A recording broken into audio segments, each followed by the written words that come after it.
Kravitz. If you have not followed his Triple H horse racing podcast, you're missing out. It's one of the best podcasts in the country.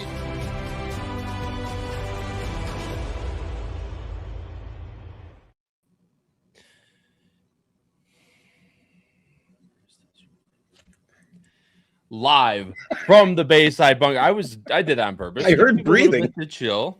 Give people time a little bit to chill. But live from the Bayside Bunker, it's another edition of Weekend Warriors here on the HHH Racing Podcast. I am going to be your host tonight, Kyle Roscoe, with my co-host, founder, of course, and owner of the HHH Racing Podcast in Howard Kravitz, and tournament guru extraordinaire down below me in Matt Miller. Ladies and gentlemen, hopefully we're going to have a fantastic day today, as it's not only Christophe Clement Turf Stakes Day at Saratoga, the first annual, but also it is going to be King's Plate Day over at Woodbine. We're going to have a live racing video of King's Plate Day at Woodbine that'll show directly on this feed, and then we'll, of course, have audio from Saratoga. Hopefully you guys all enjoy the podcast this afternoon. If you do, we'd really appreciate if you go down below the video player here on YouTube, hit the like button and hit the subscribe button, because, again, completely free to do, and it's the #1 way to help out our channel as it pushes this podcast and others on our YouTube channel out into YouTube's algorithm to hopefully bring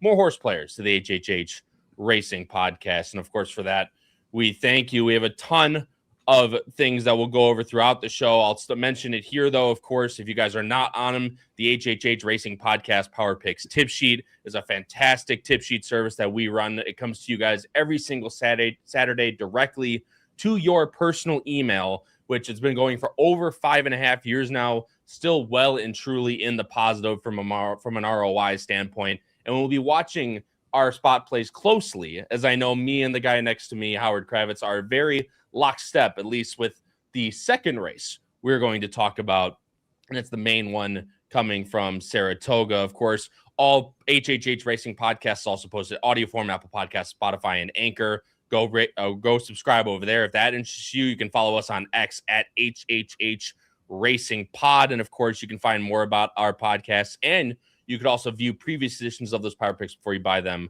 on our fantastic website, hhhracingpodcast.com. Howard, a little bit different, of course, usually in my spot, but you handed over the reins to me. Not sure you'll be in and out today, as you mentioned before the show, but fantastic day of racing, as it always is generally on these weekends in the summer. As much as I love hosting, and good afternoon, gentlemen, it's nice to be able to sit back a little bit and have someone else press all the buttons and do all the work. Hope everyone's having a great afternoon. We just saw at Saratoga, a Rocket just won. I don't know if you guys saw QB Rocket.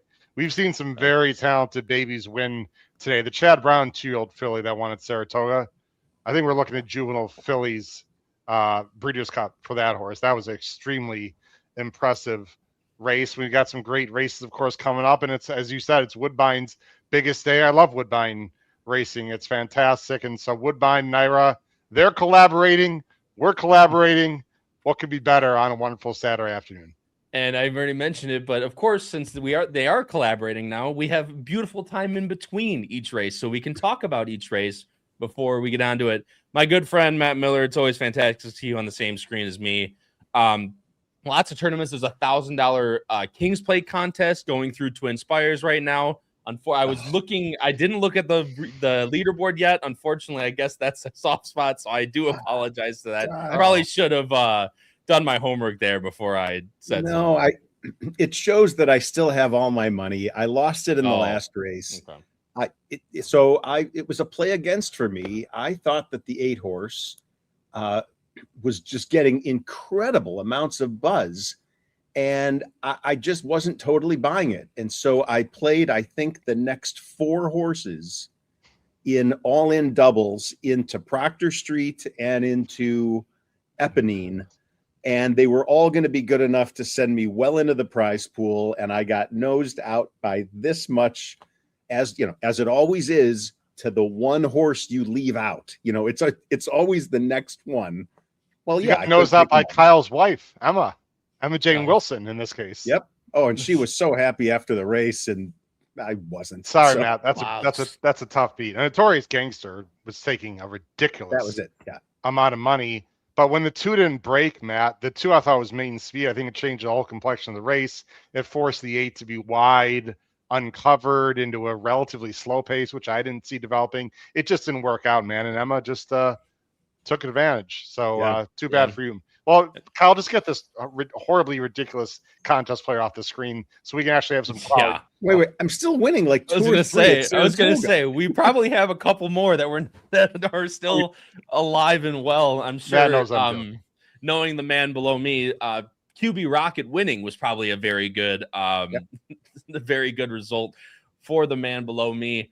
Woodbine has 3 minutes. I'll put it up on the screen right now. We're going to kind of give it a little bit of a short trip, Howard, but might as well talk about it because I don't know if this was the start of it. I think the one before this, the Bold Venture, or no, the Soar Free, race 6 was the start. We're kind of in that middle of that pick 6, but the Canadian, it's a grade 2 on the inner turf course, so not using the brand new EP Taylor turf course yet.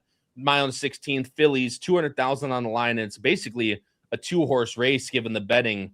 The ever consistent Proctor Street, who was down in Florida, then out in the Mid-Atlantic, of course, for the last couple, now ships up to Woodbine, just trying to find that elusive win this year. Howard, I don't know if you're going with the horse. I skipped between the shows. This is not one of them I wanted to see because I did have my own opinion, but I would love to hear whether you're going with the 6, the 4, or a wild card in this race. Yeah, and we had a show on Thursday, myself, Pete, and Paul. We talked about all these stake races. I'm usually against Proctor Street. I've never been her biggest fan, to be very honest, because usually takes money and doesn't always win. She's a 6 in this race. I am all in on her. I'm singled her in my pick 4. I just placed a reasonably sized win bet for me on the 6. I think it's basically a 2-horse race. I think the punters have it correctly on the screen. The 4 actually got a huge time for number last time, but the buyer was slow. She got a perfect trip. She's sort of the up-and-comer in this race, while Proctor Street's the more established horse. Kyle, if Proctor Street gets a good trip, she should beat these horses. She's just faced much better horses. We're not going to have time to show the PPs, but I'm all about Proctor Street. And unless she just got dropped down to 3-2, unless she goes down to, I would take her as low as 7-5. If she clicks lower than that, I'm going to take my win bet off. Well, I'll tell you what, Howard, you're on the right angle because this is finally the time that I'm off this horse. So it might be the perfect time from that standpoint to get on.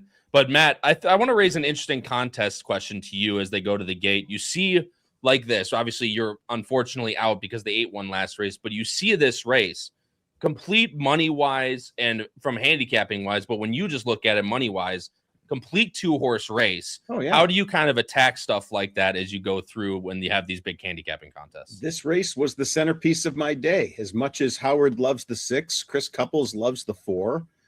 You got, 2 of the best handicappers I know crossing streams. That's a dead signal that this is a 2-horse lock 'em up race. And so unfortunately I picked the race before to try to make my money instead of using this into the next. But when you've got a couple entries in contests, you can send them both in different directions that way. So we'll see who's right. But I do think the odds board has it right. Yeah, and you can see they're loading in right now for the grade 2 Canadian. Good luck however you play here at Woodbine. Off they race, starter caught them as beautiful start. Away sharply toward the outside, Proctor Street. In front is Lupa. Lupa began in front of War Painter. 3 across the track early, and going in behind them, Eponine. And on the outside, Power of Destiny, as Proctor Street drops to second last, and on the outer goes Queen's Command, away from the rail. I wouldn't mind the 6 drafting off the 4 here on the inside. I'd be okay with that. With plenty of racing room is Eponine, Power of Destiny. And as a person that likes the 4, this is exactly what I wanted, was the 6 to be behind the 4. So we will see. So they're both getting really good trips. It's going to be a matter of who can find the hole at the right time and who's the best. 22-2, though. That's pretty fast. To War Painter. Eponine traveling easily on the inside of Power of Destiny, and 2 lengths away Proctor Street, and just ahead away is Queen's Command. Little change to the running order. They went the first quarter in a brisk 22-2, and showing the way is still Lupa by a length to War Painter. Getting a little bit closer, Eponine. And it did go 6-5 to 8-5 was the 2. Destiny. Next to last is Proctor Street, and still at the back of affairs is Queen's Command. The half went in 46-2, and Lupa still in front as they go inside the 3/8. War Painter in second. On the inside, Ebonine's had a terrific run. A length away, Power of Destiny, and Proctor Street's got runners now looking for someone to move, and back last as they turn as Queen's Command. Turning in the Canadian. Follow the 4. Ebonine's into the clear and races after Lupa. Now go with the 6. Eponine in second, and here comes Proctor No excuse today. Both of them down the Unless the center. 4 is just better. To Lupa, Proctor Street, and in the center, Eponine make a line of 3. On the outside, Proctor Street, the rail, Eponine, the match race. Proctor Street in front, Proctor Street narrowly, Proctor Street wins the kid. Wow. That's what I'm talking about. Oh, blow that horn. Let's go, baby. I'll take 6 to 5. I don't even care. Let's go. Weekend Warriors. Thought I had it. And then she switched leads late. She did. It did. It's exactly what we thought the race was going to be. A 2-horse match race down the stretch. Proctor Street finally gets the elusive win of the 2026 year, beating Eponine by just a short head in that race. I'll do it, Kyle. I got to give myself a little. I don't care 6 to 5, baby. Let's take it. We'll take it. Say go for it. Works Not for exactly me. a crush, Kyle, but you're never afraid to take 6 to 5s. A win's a win, right? I bet 8 to 5, so I'm not exactly the most upset by 6 to 5. If you hammer it, you think value, you think value. There's nothing wrong with it at all. Ended up being the match race. We thought 6-4. I actually did again, but that's the point, is I didn't see who else was behind that. So we'll get the unofficial order up here in a second to everyone out there. Then we'll move on to Saratoga, because the Christophe Clement is the next race, although we do have 22 minutes until that. 6-4-1-7 is your unofficial order for Woodbine's 8th race. Again, that's 6-4-1-7. I'll put it up on the screen right now. Howard, go ahead. Can I ask you guys a question about, and you can show, if you want to put back on screen the pan shot. Well, we just missed it. So actually, this is good to leave on for this conversation. Matt and Kyle, do you think if the 4 is closer to the 6, because the 4 sort of jinked in and didn't see the 6, really sort of similar to what we talked about a week or two ago with what race was it where who took the blinkers off and didn't see what race was that? It's Saratoga. You know what I'm talking about. Yeah, except those horses, I thought those horses were further apart than these horses. Okay. I know. But is there any chance that the 4 sort of leaning a little bit didn't have a chance to see Proctor Street? Because it was very close. Look, Eponine ran very well. Neither one had an excuse. I'm just wondering if you thought the slight lean in by the 4 cost her the race, Matt.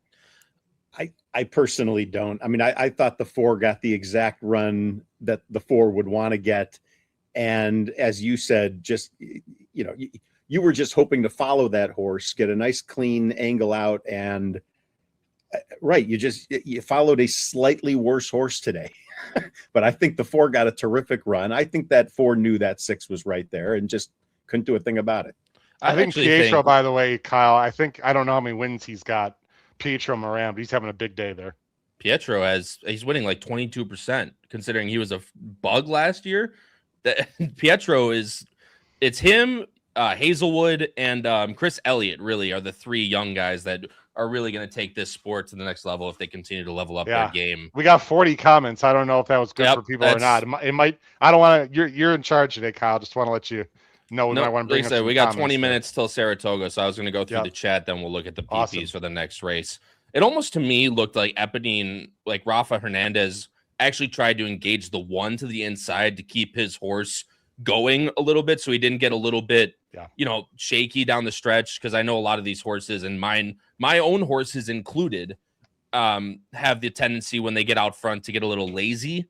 So I didn't mind the move by Rafa Hernandez. However, again, when you're taking a horse like Lupa versus a horse Proctor Street, you got to assume Proctor Street's coming. I'm sure he saw him, but unfortunately just not enough down the way. But I still think, again, turned to the exact race we wanted to. I think the better horse just ended up winning. Well, and while I would feel sorry for Eponine if they made me the horse's jockey, if you did make me the horse's jockey on this race, I'd give the horse the same exact ride. Yeah, correct. I wouldn't do a thing differently. I just think the horse was a hair short today. Hey, Kyle, could I show something on the screen which will lead to something that'll make a lot of sense to everyone? I'll share it right now. I won't even say a word. There you go. Done. $40 what win people bet. are seeing here, Matt and Kyle. Obviously you're looking at the power picks. I already did the read for him, but we'll get him another read. Why not? Because when you see play of the days win, that's always what you love to see. Every time that these power picks get sent out to you, there is always one highlighted horse as the play of the day for that specific track. There's always 2 tracks at least. Proctor Street, of course, Howard writes these. Howard, I'll let you you already gave him a little bit, but I'll let you kind of hint at exactly what made this horse the play of the day. Not only did you have the win bet up top, but you had a big exacta 6/4-7. Ended up coming 6/4. Obviously, you guys all watched it. Not a whole lot of value, obviously, but when you're talking about horses being the best in the race, you're getting on the way I always like to, say it to my friends that bet sports is you'd kill for a plus 120 or a plus 110. And you just got that with the best horse in the race, and that's your play of the day. I mean, look, we're wrong, many times, just like everyone else. It's a very tough game. Full disclosure, I had a huge score a month ago. Since then, I've struggled a little bit. I'm not going to sit here and say I win every weekend. It would be a lie. No one does. I just thought this horse classed up, Kyle, in this field. But even more importantly, Matt and Kyle, I think her last race dissuaded some people to go off her. She had no chance. She got checked 3 or 4 times in that race. It looks bad on paper. And Matt and Kyle, this is a bit of a yin-yang game, even with stake horses. And I just thought, based on who she's faced, she was clearly a horse to beat. Now, I also will say, as I'll take this off the screen, I will admit that Eponine ran a little bit better than I thought. I knew she was good. I mean, she almost won the damn thing. So sorry, Chris Couples, anyone else that needed her. But considering they both got very fair trips, I just think Proctor Street is and was just a little bit better. And look, when you have to single a horse, Matt, in a horizontal, I play horizontally. You're not going to take an 8-5 and a 6-5 in a horizontal and double your ticket. You got to make a decision. I just got lucky and was right. Congratulations, anyone that had Proctor Street. And including, like I said, the play of the day, people should listen to the plays of the day on the power picks. We'll go through the chat here, guys. Then we'll move on to the Christophe Clement, which goes off on my screen in 17 minutes. Of course, Katie was bright and early here. Always is, always will be. Graciously appreciate always your support, Katie. Sam Birdwater was here early. Good friend Amanda Couples. Not even Chris. We don't even get to see Chris. Don't even want to see Chris, frankly. Amanda, it's always fantastic to see you in the chat. Hello. Hopefully your ankle's doing well, and hopefully that pool out there. I would say maybe Chris is in the pool. That's how he's out watching. You better be watching from the pool, I think. And I've done that plenty of times, and that's always a fantastic way to watch the races. Amanda says, good. My walking boot. I got my walking boot this past Tuesday, heading back to work Monday. It's fantastic to hear the road to recovery there. Sylvain, our resident Canadian, was in the chat bright and early. Graciously appreciate you, Sylvain. Says, what did he say? He said, Kyle, where's your Canadian flag? I was going to say, my Canadian flag's right here, Sylvain. Come on. He's got the King's Plate shirt on. This is from Sylvain. Thanks, Sylvain. I'm sporting it today, baby. That's going to wish me luck. So we got the Canadian flags rocking. That's about all you'll get from me on the Canadian flag. The Canadian flags are rocking today. Sam Birdwater says, I love ROI. You should. And that Proctor Street just helps that ROI. Talking about Chris Walsh, always fantastic to see you in the chat, my friend. Good afternoon to you as well. Natalie Juarez, graciously appreciate you. Oldie, my friend. Hello, gentlemen. And Matt, thank you.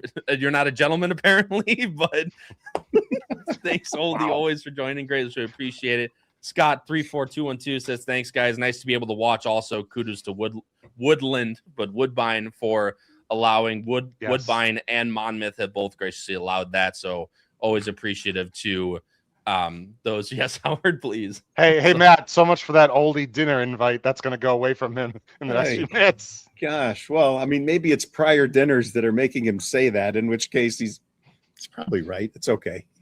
Don't worry, I'll fly in. I'll take the place. Don't you worry about that. Kevin Hawthorne, my friend, fantastic to see you in here. Good afternoon to you as well. And he corrected himself. Scott, thanks you. Graciously appreciate. Steelflex 37, haven't seen that name before. Graciously appreciate you joining. As always, hola, Tony.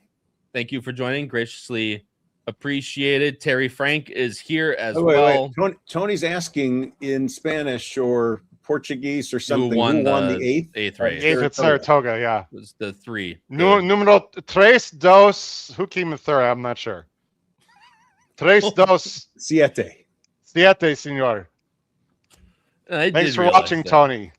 I Hola, saw ¿qué people tal? put him in the chat as well. Terry Frank's going on a cruise tomorrow, so don't worry about him. Nice. Royal Caribbean. It's like his 6th free cruise in a row. He's already told me all about it. The 6th free cruise in a row. Fantastic for him. High Risk has Pietro's had a big day so far, like you were hinting at, Howard. Gilly Capper says, nice hit, Howard. That's number 4 for Pietro Moran today. Thomas Sonoza says, great pick, Howard. Let's see who else is in the chat. Cool Kev, always love to see Cool Kev in the chat. Salute to you, my friend, and Ed Burke. Greetings to fellow degenerates as well, and even my wife is watching from the pool today, so hopefully Chris Couples is also watching from her pool. Emma, thanks so much. Always appreciate you being isn't about supportive. her should she changing her the name of her profile there? I mean, yeah, you know, I know. Oh, I don't want to. Did I touch a nerve, Emma? I'm sorry. I didn't mean to. I mean, you told me to avoid controversy on these shows, Howard. You're going now with what people are calling themselves. Come on. I didn't realize that she still used her maiden name. Sorry. No, she has no idea, probably. Yeah, she has to say she probably had no idea that YouTube said it. Obviously, I'm not the biggest deal in the world to me. Lots of people and Cool Kev had Emma Jane win a race today. John A says, hello to our northern neighbors. Emma was very good to me in race 7. Great way to start a $5 pick 3. That's a fantastic way to kick off a $5 pick 3. Hopefully I'm sure you did, but hopefully you had Proctor Street in there to continue that in the chat. It's race 7, 9, 10, Kyle, as Davis. $5 pick 3. So that race was actually not part of the special $5 pick 3, which I meant to play and I forgot. I'm so upset with myself. So I would have had Emma. I would have had your wife on there, so I'm really disappointed. But anyway, that race that just happened was not part of that special $5 pick 3, Cal. Well, joke's on me too, because I also forgot about it. So that's the way it rolls. Hopefully that continues there. Colin Quinn, my fantastic friend, good to see you in here as well. Gary Slayton says, just left pool with the wife and heard Howard number 6 won, and I had a $40 win bet. Howard, I need 36 to 1 again, like this spring. I can't give. There's always so many Otinos and what was the other one? I can't remember.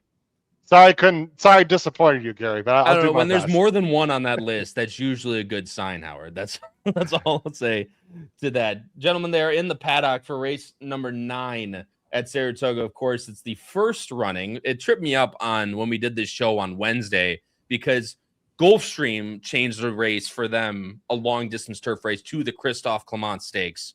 But this is the first running at Saratoga of the Christophe Clement Stakes, of course, formerly known as the Sword Dancer, which, Matt, I don't know why that tripped me up, considering 1, we were there for it last year, and 2, my horse ran in the Sword Dancer last year. So I don't know how that tripped me up at all. But, of course, I'll bring up the PPs here. Of course, it's a grade 1, 750,000 on the line, 1.5 miles. Howard, if you didn't give all the buzz on on the horse that I like just as much, we wouldn't be favored right now, but we are favored at 2 to 1.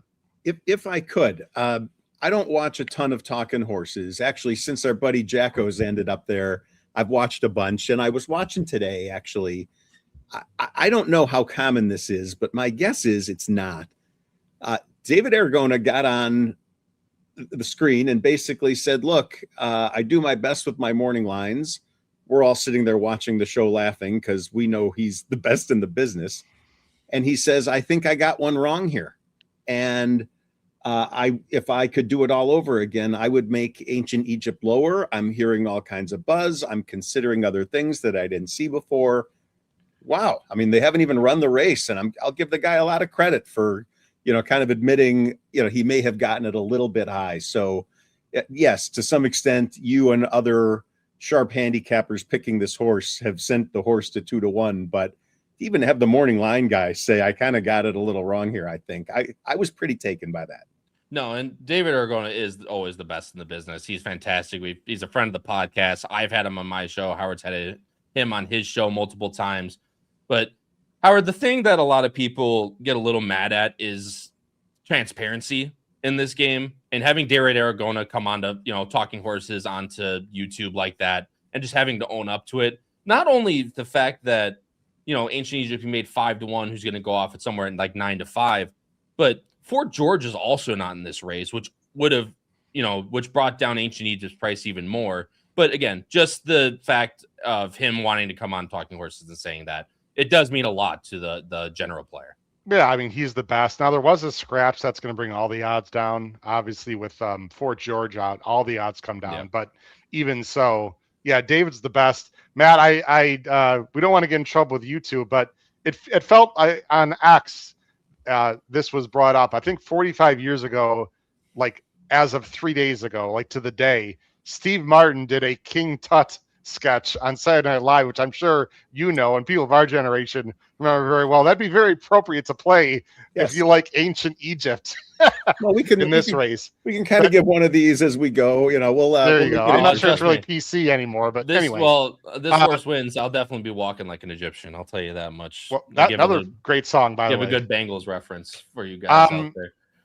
Kyle, completely up to you. I do have the overseas market live on my screen on the right. Go ahead. You want me to bring that up? Yep. Because Matt, this is, Davy Lane has really brightened my eyes the last 5 years, and I've really looked deep dove a lot more in European racing. I'd say the last 10 to 15 years, especially with some of the international horses running the Breeders' Cup. This is absolutely fascinating, guys, right now. These are the current odds that bookmakers in the UK and all over Europe are offering people right now as we speak. And that's big enough, right? People, I can make it a little bit bigger if necessary. There we go. So why is this important to talk about? Because obviously, guys, the Euro punters and bookmakers are being more partial to their own horses, right? So it's not surprising to me that Ancient Egypt is favored in this race. What I think is interesting is how much money Servi is taking right now, because in our markets, guys, the number 7 Servi is 7-1, and overseas the bookmakers are offering, 3-1, actually less than 3-1. 3-1 would be 12-4. And also, if you look at the bottom of the screen for people who are not familiar with our show or this, the blue means the odds are shortening, so more money is being taken, and the red sort of like stay away. The red means it's drifting upwards, and you see a combination of red and blue, but it's interesting because, again, Minaret Station is 9-2 here and is 9-2 there. But the big difference in the betting, at least, is with Servi. Any thoughts on that, Matt? Again, the European punters and bookmakers are going to be more partial to their horses. They also know their horses best. So the filly's taking a lot of money off a short layoff. Yeah, I'll be unfair and point out these are the same geniuses that just got milked for well into 6 figures by a trainer over at Fairhill. So I'm not exactly sure, to be honest, what kind of volume and size is behind these numbers or whatnot. But yeah, I think you're spot on. I especially around Breeders' Cup time, actually, I think those numbers get really accurate. Obviously, it being a far more international game at that point. But yeah, I totally agree. And it's always good to have another tool to look at, for price discovery and whatnot. You can go back to the PPs if you want, Kyle. It's up to you. No, you're fine. I was just going to talk about. Go ahead, Matt. Just on Servi real quickly, especially with Oldie in the chat, I am looking at Equine Edge, which has a variety of different metrics that are all arrived at independently. Equine Edge does its own morning line and has this horse at 2-1. And it definitely, to me, is a standout value-wise as I look at that. So at least one handicapping source, was onto this horse ahead of time. No, absolutely. And that's fantastic. Because Servi, of course, filly going, or I did this on Wednesday, mare going against the boys as she is 5. It is a pretty quick turnaround in the 2 weeks, Howard, as you mentioned. Ancient Egypt, I mean, we can talk about him as much as we want, Howard. Egan was here, of course, at Gulfstream in the winter, escaping the cold from England, basically. Let's bring the PPs up, Cal. So I'm sorry. Got him up. Nope, you're good. There you go. He was here in the winter, went back over to England, and now he's not coming back for a joyride. He's not coming back to get a little bit of, I want to get a little bit of American flavor in my summer, in my British summer. This horse was second to Causeway and the King Edward at Royal Ascot, came over and then went to Longchamp for the Grand Prix de Paris, lost by a head to a very nice horse in Maltese Cross. And I read online they were hoping for firmer turf. Of course, they didn't get that, but this horse has run ran fantastic last time, good to soft. It's on the good side now. But again, second by a head in a Group 1. We say it all the time, Howard. These horses are just plainly better than what we have over here. He'll have to contend with Servi and some others in here, but I love this horse at 5-1, and I still love him at 2-1. David Egan was walking the turf course, guys, earlier to check it out. Remember, it says yielding. But yielding here, guys, is like good over in Europe, or I mean, so I'm not worried about the turf course. He can be forward. You know, you mentioned that he just barely lost the Maltese Cross. He lost the Maltese Cross in the Epsom Derby 2-back by like 12. So this horse is clearly improving. I think the race 2-back was stronger than the last race, even though it was a Group 1. I think the Group 2 was a stronger field. The French 3-year-olds are not as strong as the UK 3-year-olds, most likely. But, you know, David Egan is very capable. I thought he had a really good meet at Gulfstream. And it was a learning curve, but he's gotten better. He knows American racing. 2-1, I think, is about right. Guys, I've said it over and over. Other than, you know, Burnham Square, I just think the older long distance turf division in this country is awful in general. It's just not very good. I don't consider Terministic one of those horses, by the way. He's more middle distance. So, you know, if you think Old Crazy Bone and Pro Am Traded was better, that's fine. I'm not going to, you know, poo-poo anyone. Minaret Station to me is the one that I would be interested most if it's not Ancient Egypt. I've been chasing Minaret Station the last 2 times. Yeah, he seems to be getting better as the races go longer. So for me, it's all about 1-6. But frankly, anyone other than Tawnyport, who's a really cool horse, anyone other than Tawnyport, I think can win this race. I guess the filly can win also, although I thought her win last time, Matt, and that field she beat wasn't nearly as tough as this. But to come back in 2 weeks is very interesting. This is a win and you're in, by the way, for the Breeders' Cup Turf. Want to mention that as well. Yeah, well, and it's interesting. As a betting race, we talked about what attracts me to a race. This, I think, is the polar opposite, where, and by the way, Tawnyport being the Clement horse is the sentimental pick. So I don't even want to scratch off that horse from my list. So I'm really looking at 7 horses where I don't know. And look, it's a terrific betting race. If you have a strong opinion, you're getting terrific odds. Your exactas will pretty much all be terrific. For purposes of multi-race bets, you're going to be getting healthy odds everywhere. But if you don't have a super strong opinion, this is the kind of race that can get people in trouble, where you start spreading too much or you try to cover too many bases. You know, I'm just going to put a stake in the ground and say, I think program trading is going to win. And I'm not putting $1 behind that cheap opinion. So this is one where I just turn into a fan and just watch. And yeah, it's not that it's too hard. There's others that are easier, in my opinion. This is very much a jockey's race, Kyle, because there's no real speed on paper. I've heard from 5 different analysts today that Old Crazy Bone is the speed. He's not, according to time form. He was on the lead last time because there was 0 speed and he was aggressive. Now, that doesn't mean he's not going to lead again today, but there is no clear speed horse. In fact, if Ancient Egypt breaks, Kyle, I hope he just goes to the front, personally. He's done been that game. Like, he's been really game, too. I don't know if you watched the replays of those last 2 races. Like, Matt, he gets headed and battles back. This is a very good 3-year-old. And 3-year-olds in Europe, by the way, how about Kensington Lane and Glacius? Anyone heard those 2 horses recently at Saratoga? So, Matt, these 3-year-old Euros, don't worry that he's facing older horses. He can handle it. And look, bettors are not stupid. That doesn't mean Ancient Egypt is going to win this race, but he's taking a lot of money, Matt, into the heat of some horses that just ran here in the United States and ran well. That should mean something to people. Yeah, I agree. Although I want to go back to Old Crazy Bone and say at least Equine Edge shows him with a box around the pace number. So they are suggesting that the horse gets to the lead. You know, we'll see. We'll see how the race develops over, you know, how it goes. But especially at 12 furlongs, you sometimes see some of these weird middle moves, you know, for a jockey to want to get different position or whatnot. So we'll see.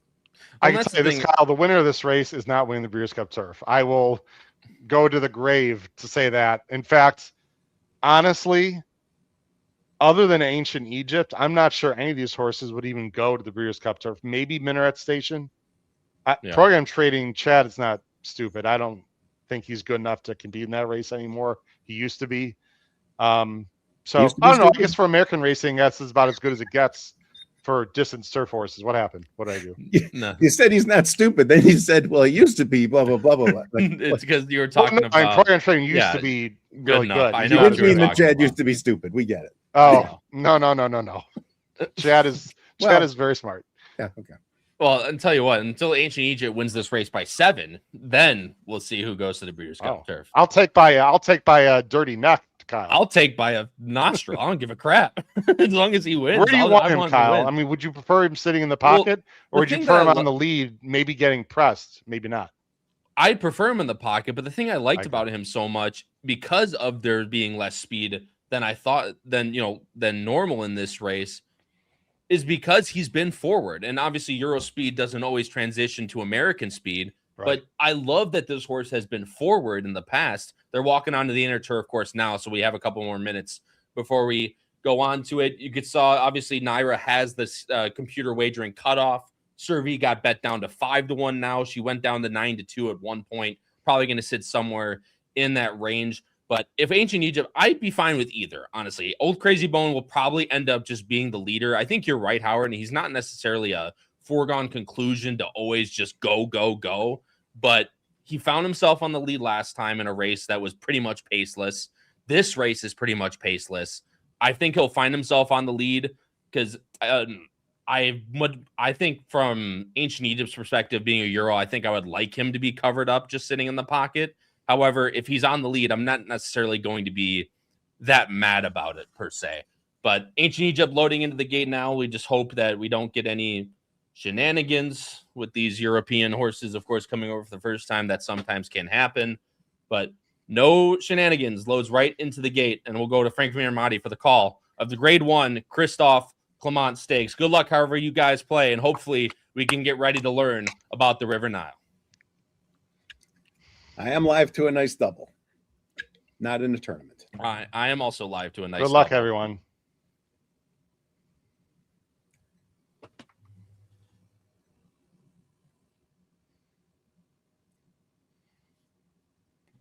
Due to copyright, we can't show the video. Just let everyone know. We can only show video at Woodbine, everyone.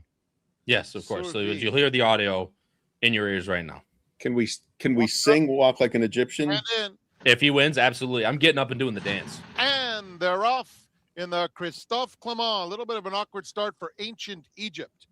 Old Crazy Bone is going to the front. Minaret Station second. Tawny Port came away. It's pretty strong echo, Kyle. I'm not sure why. 3 off the pace in fourth. There we go. And now I got nothing. It's because Howard's listening to it in his ears, I think, and I have it up on the stream. And it is Old Crazy Bone with Matt, does it sound good to you? Alongside second. They've gone through the opening quarter. You're right. I apologize, Kyle. 26-1. 26-1. So Old Crazy Bone comes into the stretch a length and a half in front. Minaret Station is in second. Surprising to see Minaret Station this close, which I think you should like if you would like him. Yeah. They are followed by Ancient Egypt. Ancient Egypt's fine. With 6 to this make might have some traffic trouble, Kyle. That's my concern here. Yeah, he just didn't break that well. Possible. 3/4 of a length to Minaret Station in second. And they are followed by Tawny Port, of course, with the Europeans sometimes happens. In third. I feel a monster closing kick and not quite getting there, Kyle. I hope I'm wrong about our horse. And Survey. No change in the running order. It's 52-2. Bone and Javier Castellano taking them on to the backstretch. Minaret Station. Program Trading wants to go after them right now. He's 3 wide and within a length and a half. This is actually good for Ancient Egypt. They're trying to speed it up a little bit. Would have to unleash a furious rally. In the clear, Kyle. It's got no real excuses, really. Runs down the backstretch. People are saying he was washed out before the race, according to Ortiz. I see a bunch of people. And then it's Program They Trading, said hopefully, who is now a clear-cut third. Tawny Port next. Ancient Egypt has gone to the outside, and Survey is inside of him. Around the far turn. Oh, Crazy Bone trying to take them all the way. Minaret Station. Come on, Egan. What do you got? After him, they're starting to sprint now around the far turn. Minaret Station on even. Come on, Egan. Program Trading's had a good trip. He's launching his bid on the outside. By Ancient Egypt. Over the top, Egan. What do you got? And Program Trading cut loose on the outside of Minaret Station. They're head and head. Old Crazy Bone, Tawny Port is coming alive in the center of the course in a big way. It's Minaret Station trying to fend off this bid from Program Trading. But here comes Survey blows by them all. And the mare schools the boys in the Christophe Clement under a patient Manny Franco over Minaret Station and Program Trading. You know, they knew, Matt. They knew overseas, man. That's why I wanted to talk about it. Finished at 4-1, and it's funny, if you took off the saddle cloths, that's what I thought we were going to look like. That's the run I expected to get, not somebody else. So that was something. First, 6 Minaret Station ran second. 4 Program Trading. I didn't want to say it, honestly, but I didn't want to mush us. I knew we were in trouble. The horse does not pass horses. I knew we were in trouble from the start. Yeah, what a great training job, by the way, by Bowie. You come back in 2 weeks. Again, Survey's a nice horse, guys. And congratulations to anyone that had Survey. That's awesome at 4-1. I didn't like her personally in this race. I was wrong. Matt, again, this just shows you how bad our older males are. I'm sorry, just in general. I mean, yeah. You know, Minaret Station ran perfectly well and ran actually very well, but got beat by a horse coming back in 2 weeks. Program Trading is Program Trading. I thought he was way over bet. I didn't want to be disrespectful, but I mean, I just don't think he's that good anymore in general. You're right, Kyle. The break hurt, and Ancient Egypt's very like one pace. Obviously, we can know that now, and just didn't get the right setup, and just wasn't good enough. But Mandy Franco. Man, that's exactly how he won last time. She did exactly the same thing. He just took back and made that final run, and I think the softer turf helped her too, which I actually mentioned on the tip sheet. I think I actually mentioned that because these French horses, guys, just run on this softer turf all the time, and I think that helped her too. No, yeah, Howard. The only thing I'd say in response to that about the horses not being a super great crop is it's still a really competitive one. And so to the racing fan, I'm not sure how much it matters. It really is just something to take into consideration when foreign horses ship over here and how you compare them against ours. But, you know, when ours are running against ours, these are great competitive races that the fact that they don't compare well to historical versions of the race, I don't really care that much. You know, well, I bring it up, Matt. Great betting race. I bring it up because, like, Program Trading, Minaret Station took a lot of money, and I think some of that was bad money. My overall point is these Euros in general are so much better than ours that people need to start recognizing that, or just don't be so stubborn. I mean, I was wrong. I had the wrong Euro, but I felt like a Euro was going to win, so I just had the wrong one. That's my only point. Kyle, these Euros just have a turn of foot, and just the longer they go, they're just better. They're just better horses. I think the main thing that just needs to be said out there. Well, again, I was on the wrong one. I knew we were in trouble from the start. I wasn't going to say anything. I mean, but the thing that I want to point out here is I think Minaret Station is very good. Program Trading used to be very good. The fact that Survey had that type of kick, they went 26, 52, 119, 143 and 4. And she flew by them like they were standing still. Yeah. That's the biggest takeaway. And it wasn't like a mile and a half like last year's Sword Dancer where they were going 23:47. Mm-hmm. They went like 5 seconds slower to the half mile and she still flew by them. I think that's the biggest thing. I would love to see her in like filly and mare turf territory. I mean, she might even go to the turf at this point. Like, I mean, it's crazy what she can do. It all depends on who comes over here and how the Euros play the Breeders' Cup as they always do. The Keeneland turf course would be a fantastic for her running style. And with Boohee running her over here a couple times, I only can assume, one, it's for the firmer turf, and two, it's because of the fact that Boohee wanted to see how she could run around the American turns. And let me tell you, she passed that with absolutely flying colors. So congratulations. And I said this when we were at Saratoga. because unfortunately, Irad's with the injury, he was already behind the 8 ball. But, you know, if Pratt takes a week off Saratoga, they go travel somewhere else. Manny Franco is absolutely live for this jockey title. Oh, yeah. I said it a month ago. And now, by the way, we got about 3 minutes to the catch a glimpse. And I have a strong bomb opinion there. Okay. Just wanted we'll to go to anyway, go ahead. Finish your point, Kyle. I didn't want to interrupt you. It's fine. But that man, my whole point is Manny Franco is absolutely live for this jockey title on what is not even probably, what is not as good of mounts as a lot of these other guys are getting. He's absolutely riding lights out this year. The catch a glimpse, guys, is at Woodbine. Of course, we can't show the video, so I'll bring it up on the screen right now. Howard, you said you have a nice bomb in here. I am looking to see who I was at here in this race. What is this? The 9th race at Woodbine? I was 5-2-3 personally. So I don't think that's very creative by any means, but Howard, I'd love to hear about what you think in this race. Well, this is on the tip sheet. Just let people know as well. We don't even bring up the tip sheet, and you can bring up the video if you want, Kyle. We can talk over it here. I'm alive to the 3 and the 4 in for $1 pick 4. The 3's not paying anything special, although I only put $50 into it, and I'm alive at 216, so that would be perfectly fine. I'm alive to 4 digits to the 4, guys. The number 4, Epic Affair, who is 21 morning line, down to 15-1. I don't know if he's good enough to win this race, guys. These are boys, right? Yeah. I don't know if he's good enough to win this race, to be very honest. But he raced against the number 2, Royal Foxtrot, and only lost to him last time by about 2.5 lengths. And the 3 did not get off. Sorry, the 4 did not get off to a good start. We showed the replay on our show. Gail Cox, the trainer of the 4, can win with long shots. She's a little bit better second time out. This is Ryan Munger, who's a very good jock. And there's a decent amount of speed in this race, and they're going 6.5. I'm not saying Epic Affair is going to win the number 4, but I already put a very small win bet, and I played a reverse tri-key. And Matt, I even did a super singling the 4 in 4th. You see what they have written there? That was Robert Geller's long shot pick as well. So that's funny. As you were was saying it really? That. Okay. Yeah. And I have a lot of respect for Pete and Paul, of course. Pete Visco, one of our co-hosts, had this 4 also in second on our show, and we don't talk before. So I just want Epic Affair to finish up in the stretch. And is it a she? Are these girls? Did I screw all that up? Sorry. They are girls. Hold on, I'll have a drink.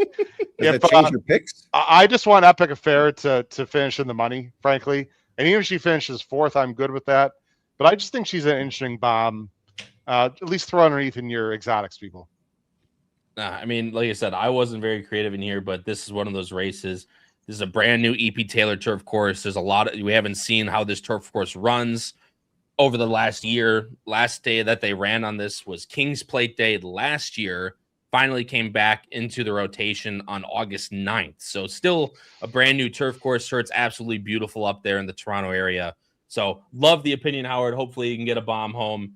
My betting is basically now done. I actually did place a survey once I saw that that betting sheet or the odds checker, Howard, that you had up there. I placed a backup double to the 6 in the next race. So at least live to get my money back. That was one of my biggest win bets I've made of the year so far, and that unfortunately did not end up working out, but hopefully we can get it back with the next race at Saratoga. But this race at Woodbine, again, shaping up. This is the race before the King's Plate, so the double into the King's Plate is live if you guys do play it. Race 10, and I believe it's like a good 40-minute gap in between this race and the King's Plate. So we'll have a little bit of time. We'll talk all about the Canadian crown or the Canadian Jewel, and also again talking about the next couple of races coming up at Saratoga. Kyle, I just with people in the chat, I'm curious to think if people in the chat believe Servi is a serious Breeders' Cup filly and mare turf contender, or is she just beating up on some bad American horses here? Over in Europe, she's not that kind of quality. I mean, there's a lot better horses than her in the filly and mare division, depending on who comes over. I don't think she's good enough. Again, I think she's beating up on some bad competition here. I think she probably will go to the Breeders' Cup filly and mare turf. At least she's not nearly good to beat the boys. I don't think she's good enough to beat the girls in that race, but I'm curious to see what people think of Servi. And the other thing I just want to say real quickly, I'm totally against the 5 here. Ghost Me. I'm sure the 5 can win. I thought her last win was dressed up. She's not that fast on paper. The 3, the breeding on the 3, by the way, in this race at Woodbine, I don't know if you want to show it or not, Kyle, is awesome. This is an American Pharaoh filly out of a really good mare, and I can't remember, but the 3 ran really well last time, battling the whole time. And yeah, Black Canary was a nice horse, but who's the Grand Dam? I can't remember of the 3. It's Warfront. My buddy Warfront from Claiborne, one of my favorite horses I've ever seen in person. So this is a Warfront out of a, this is a Pharaoh out of a Warfront mare. Ooh, that's nice. No, it absolutely is. And we said the pace narrow was the true question in this race, right? Going to 6.5. This is going a lot longer than some of these horses have been. 139 across the board on the time form for the pace projector. So they projected to be a pretty fast pace. And I will bring it up here in a second. Ghost Me, I thought could just sit behind and just trip out. I don't know if she's as good as the rest of them. I just feel like she had the trip of the race, and hopefully she can get it. Not that I have any win wager on here, so hopefully, Howard, I'm cheering for you. Good luck, however you play the Catch a Glimpse. Off their race. Put the video on, Kyle, please. Dips right out behind the field. Is dropped 2 behind. An Epic Affair second. Oh, the 3 didn't break. Jeez Louise, come on. Look at that. Is Ghost Me, and around them goes Madeline Swan. 4's getting a good trip, but the 3 is not supposed to be last here at all. Epic Affairs gaining ground on the inside behind Sarayu. Tudamo, Cookie, and Maloney. 2 lengths away, absolute last. 4 is pulling. Boy. Beach on the inside. Relax. Of as they head to the half mile. Right behind them, Madeline Swan, the outside of Royal Foxtrot. A length and a half away came Sarayu. Ghost Me up the rails. Epic Affair. Hold your position on the 4 here. And now at the back is Mo Cookie. Liberty Beach continues on in front as they hit the 3/8 a neck in front. She has horse guys, right? Madeline Swan and Royal 4 right there waiting in the wings. Looks like it. Find room, please. From Ghost Me, Maloney next to last as they turn. Top of the stretch, and Mrs. D dashed out in front with Madeline Swan. They got the better of Liberty Beach. Find room. Maloney, despite being last, is coming home like a train. Doesn't have it. Come on, this Maloney. I'll take the 3. Oh my God, are you kidding me? Good as Maloney. Maloney's raced clear. And as they come inside, they get this 4 in the money somehow. Maloney, who's come from absolute last and is going to 4th in the catch. Keep trying this 4. Gosh darn it! Wow, guys. Royal Foxtrot on the inside, Mrs. D, and then Sarayu from Epic Affair. That was 5-3, right? 1:15.62. Yeah, it was. Oh my goodness, guys, that is a serious effort match. She didn't break at all. She sweeps by the entire field. It's not like they were flying. Wins in hand. This is a Breeders' Cup Juvenile filly turf horse, guys. That was awesome, Matt. Wow. It was one of the biggest bets I've had all day. I just didn't want to get crazy after seeing that terrible break. But oh my, was that crazy. Just that horse looked like a monster to me. I think Chris Walsh in the chat also mentioned that one. That was monstrous. I mean, what did she stumble there, Kyle? She got stumbled a little bit and then got kind of pushed over by the 4. So double trouble there, but no trouble down the stretch. And again, guys, Johnny V is not up there for a cup of coffee, that's for sure. I thought the 4 sort of waited too long. I don't know. Maybe I'm being nitpicky because I had the 4. It's like the jock waited too long to push the button. I mean, the 4 did run on a little bit. I mean, whatever. I guess I was wrong, but she had a lot of horse early. Didn't feel that way with the 4, and then I don't know. She finished fifth here by But Maloney is holy cow, guys! Congratulations, Matt, on that pick. This horse could be anything, guys. That was wow. Well, and there's I don't remember who from NBC in the old days used to say it, but they would talk about betting races when you're betting against horses that are undefeated. And you had, I think, 2 horses in this race that were undefeated. That was the 3 and the 5.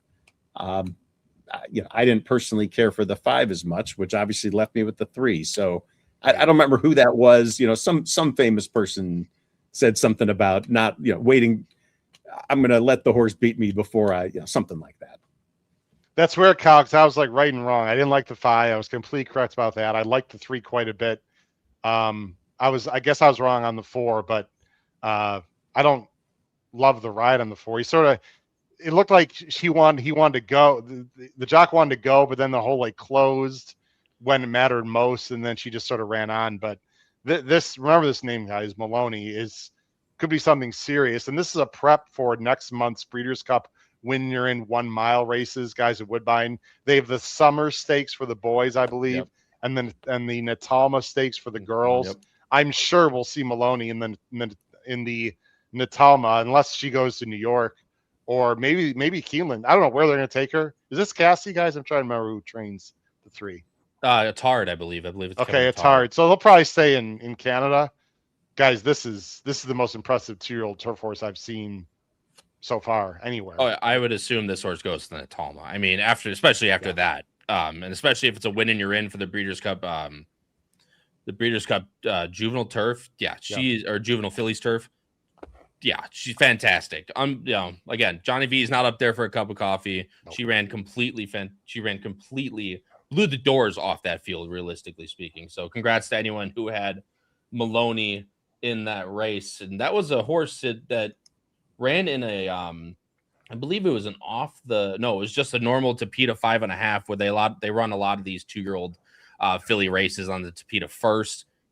Again, she showed a different side to her, Howard. I think that's the other main thing that needs to be mentioned is she was on the lead last time, and she powered away on the lead last time.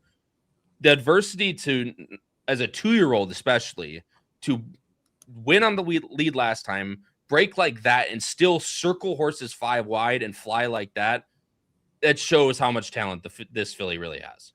I don't know who she beat there, to be honest, but the way she did it.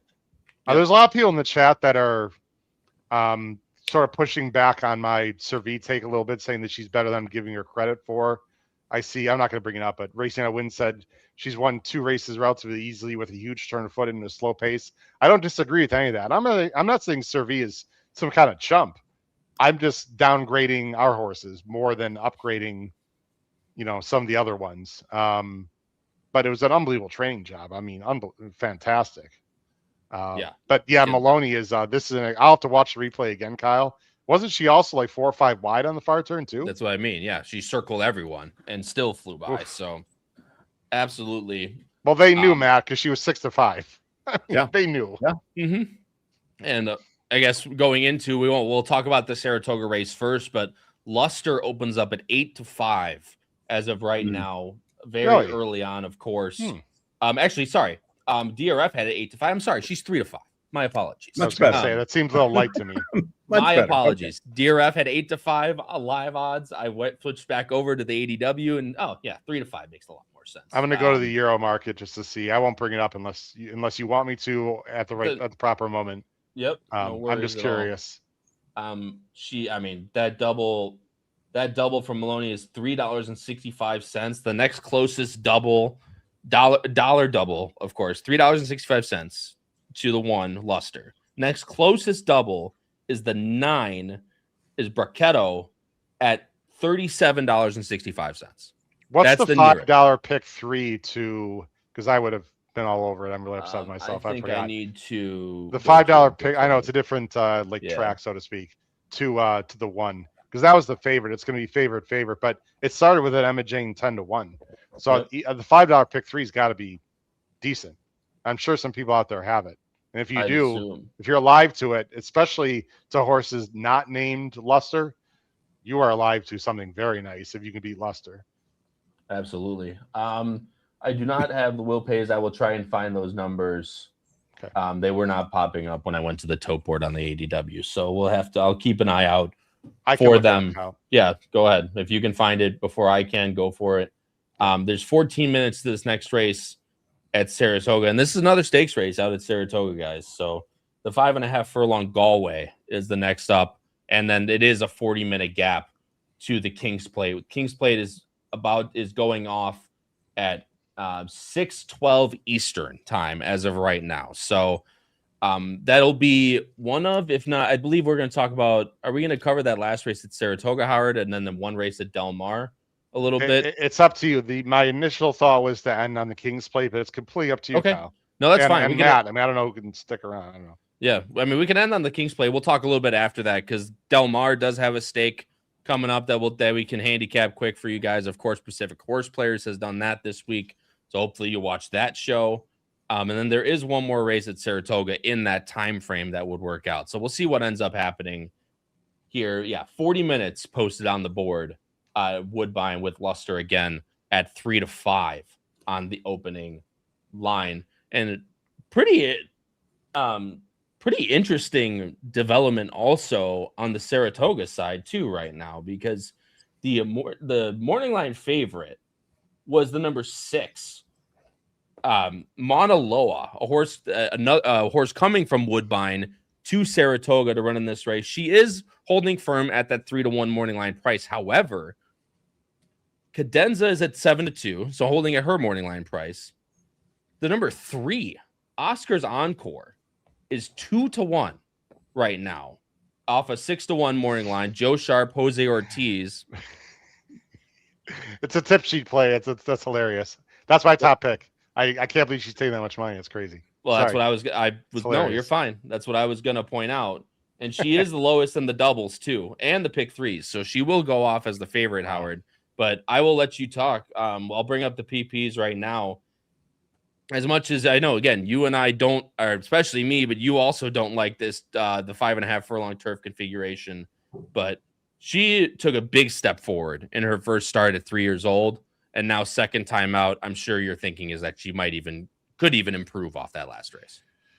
Well, this is an interesting horse. Bring up the PPs. So first of all, she won off a DNF, which I love, but it was off a long layoff. That doesn't count the same.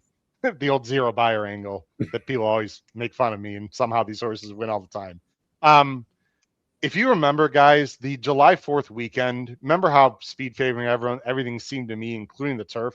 The turf and the dirt was like very speed favoring. No one could close. She was on the inside. She was on the lead. Oscar's Encore in the July 3rd win. But guys, it was a fast pace. I know the turf was quick. It was a really fast pace, and she just shrugged off her opponent and went on with it and did it really well. My angle here, guys, and 2-1, I'm not going to bet her on the win end. That's too low. My angle here is second off the layoff. She could even be better. It's been at least a month, Matt, since that last win, so I'm not worried about a regression, really. And because the Oscar performance on the male side, Matt, I'm not 100% sure she needs the lead. I think she just inherited the lead last time. Mm-hmm. She ran at Kentucky Downs going a mile and actually ran pretty well in that race last year as a 2-year-old. So, and she rated her first time when she won. I don't think she needs the lead. At least that's what I'm hoping. I think she's really talented. I love her work since. I love Jose. My only concern here for anyone who likes the 3 is there's too much speed in the race, and she might be better near the lead, and it might be just too fast for her. But anything other than that, I like this horse quite a bit, Kyle. Again, 2-1's a little low for me, but there's signal and noise, Matt, because again, bettors are wrong. The market's wrong, but more often the market's right. Well, so two comments. One is I'm looking again. This is going to feel like a commercial for Equine Edge. That's fine. They've got the horse at 9-5 with their morning line, so okay. Spot on. They also have the horse with a 31% win percentage. What I'm liking on what I'm seeing here is that they're showing the 1 with a pace edge, and I can easily picture the 1, jumping out of there, hitting the lead. And the 3 just very naturally ends up in basically the same exact position that the 3 was in last time and ends up going by an inferior horse and just wins the race. I agree. I don't think the 3 is a need the lead type. But the other point I want to make from a betting perspective, and this will get me yelled at by you and some others, I do think these days horses that look like underlays are more attractive to me than ever before. It just feels to me, and I know that is ass backwards, but it feels to me like when horses are short of what they should be, you can either stubbornly say, not you, but one can stubbornly say, yeah, I like that, John. We're waiting for Equine Edge. We're in for it, Equine Edge. one can be stubborn about the odds you get, except it's often the case that when you see money somewhere, it can be everyone else that's wrong, or it can be you that's wrong. And, I'm increasingly willing to say these days it's me that's wrong. And so, yeah, I'm actually quite encouraged by the 2-to-1 odds. It's not too low from my perspective if you've got a winner. I will say something that you might be wrong about because you probably haven't looked at all the horses. There's a ton of speed on the outside, Matt. I'm not sure the one's going to have the lead. The 6 is very quick. And Kyle, you can talk about this race a lot because you guys preview this race on a fantastic Bet and Boozin show on Wednesday. The 6, 7, and was it the 9 or the 8? I can't have the 8. The 3 outside horses have a ton of early speed. I mean, that's my concern with the 3. There just might be a lot of early speed in this race. The weird thing, Kyle, is I didn't love a closer. So this is a tricky race to me. Yeah, and that's kind of where I was at too. Cadenza, I thought, was one that could sit the pocket. She's taking money. Of course, it's Brad Cox. Though I that first race, I know it was 2 years old, a long time ago, and she's only been to the lead since, but Mauna Loa showed the ability to be able to sit a little bit too. And if the horses directly to her outside outbreak her, I would. And Pratt tops aboard this horse now. It was Irad. Now it's Pratt. I'm very sad about that switch. I think Pratt might just read the break here. If she breaks well, she goes to the lead. If she doesn't break, I think Pratt might be completely fine to just sit right behind those 3 and go by. And if she's not good enough, she's not good enough. But I feel like that could be the way about it for Mauna Loa. But again, according to you, right, Howard, like, the 3's got to go, like you said. The 7, Triskelion's fast. The 8, Mythical. She is not. I mean, she's passed what? Maybe 3 horses in her entire life. So, but she is outside, so she could correct. look to her left and make a decision. How do you and the other Bet and Boozin guys feel about the 6 and a big fig on the Sin versus a big fig on the turf? Did you guys talk about maybe she's just a Sin horse, or like where that race came from? It's so aberrational and was but it was legit. It was awesome. Yeah, this is my angle on the big number. The synthetic didn't really play too much into it for me. What played into it the most was she came out at 2 years old, ran the flat 5, won nice, and Cassie put her up for the year. Comes back, not routing, or 7.5 on the inner is routing. So routing on the turf. She went straight to the lead, way out to the lead for 7.5, went too fast, backed up. Now she was given that time during, from October to June to bulk up a little bit, to fill out. Now she gets back to doing what she wants to do at the 5.5 and pops a big number. I just think she's a turf sprinter. Now I think honestly, Howard, her form might just be a little muddied up because she tried the 7.5, didn't run that well, and showed what she can do at the 5.5. And I'm hoping that right back to it, she can run just as well as she did last time. If not, maybe even run a low 90s and start to threaten for some type of stakes later on, some bigger stakes later on for the 5.5. So that was my thought with her. But I didn't necessarily think she laid over the field by any means. I mean, Cadenza, I thought if she gets a nice trip, she could absolutely win this race. The money is telling on Oscar's Encore. The trip will just play out for her. And I didn't even think Triskelion was that far out of it. Just, again, trip-wise, I don't know. For me, I love that this horse has Sayas on it, which I think gives you all the inclination in the world what Triskelion's going to do in this race. But my concern for her is, 1, the pace narrow, and 2, I don't know if she's going to class up to a couple of these animals, especially if horses like Mauna Loa or the 3 continue to take that next step forward. That was my opinion. I think the break here is huge because if the 1 and 3 break clean, they have to go because they're on the inside, and that would make it much more difficult for the 6, 7, and 8. So I think the first, I guess this is sort of silly because it's always this way, but especially in this race, Matt, it feels like the first 3 to 4 seconds of this race are really, really important. By the way, I know I have a lot of respect for Andy Serling, who liked the 2, who's off a layoff, and I have the 2 in my betting here, horizontally, because George Weaver is just so damn good. I'm not going to throw him off. This is just a really interesting race. I'm just in general against the 6 here, but I don't know. I could be wrong. No, like I said, that's the beauty of the game, is that differing opinions can net positives for one. Hopefully you got me earlier. Hopefully I can get you this time, but if not, won't be the first, won't be the last. But and I'm looking at our chat, and I think pretty much a different person in the chat has a different person has a different horse in this race. So someone's pretty much made a case for everyone. It feels like. I love 5.5 furlong turf sprints, Matt. Don't you? They're fantastic. I love them very much. Yeah, I don't really mind 5.5. I just don't like 5. 5 drives me crazy, especially I mean, and the thing is, different betting philosophies like different races. For my betting philosophy, the guru's betting philosophy, which has now been bestowed onto me, we hate these races.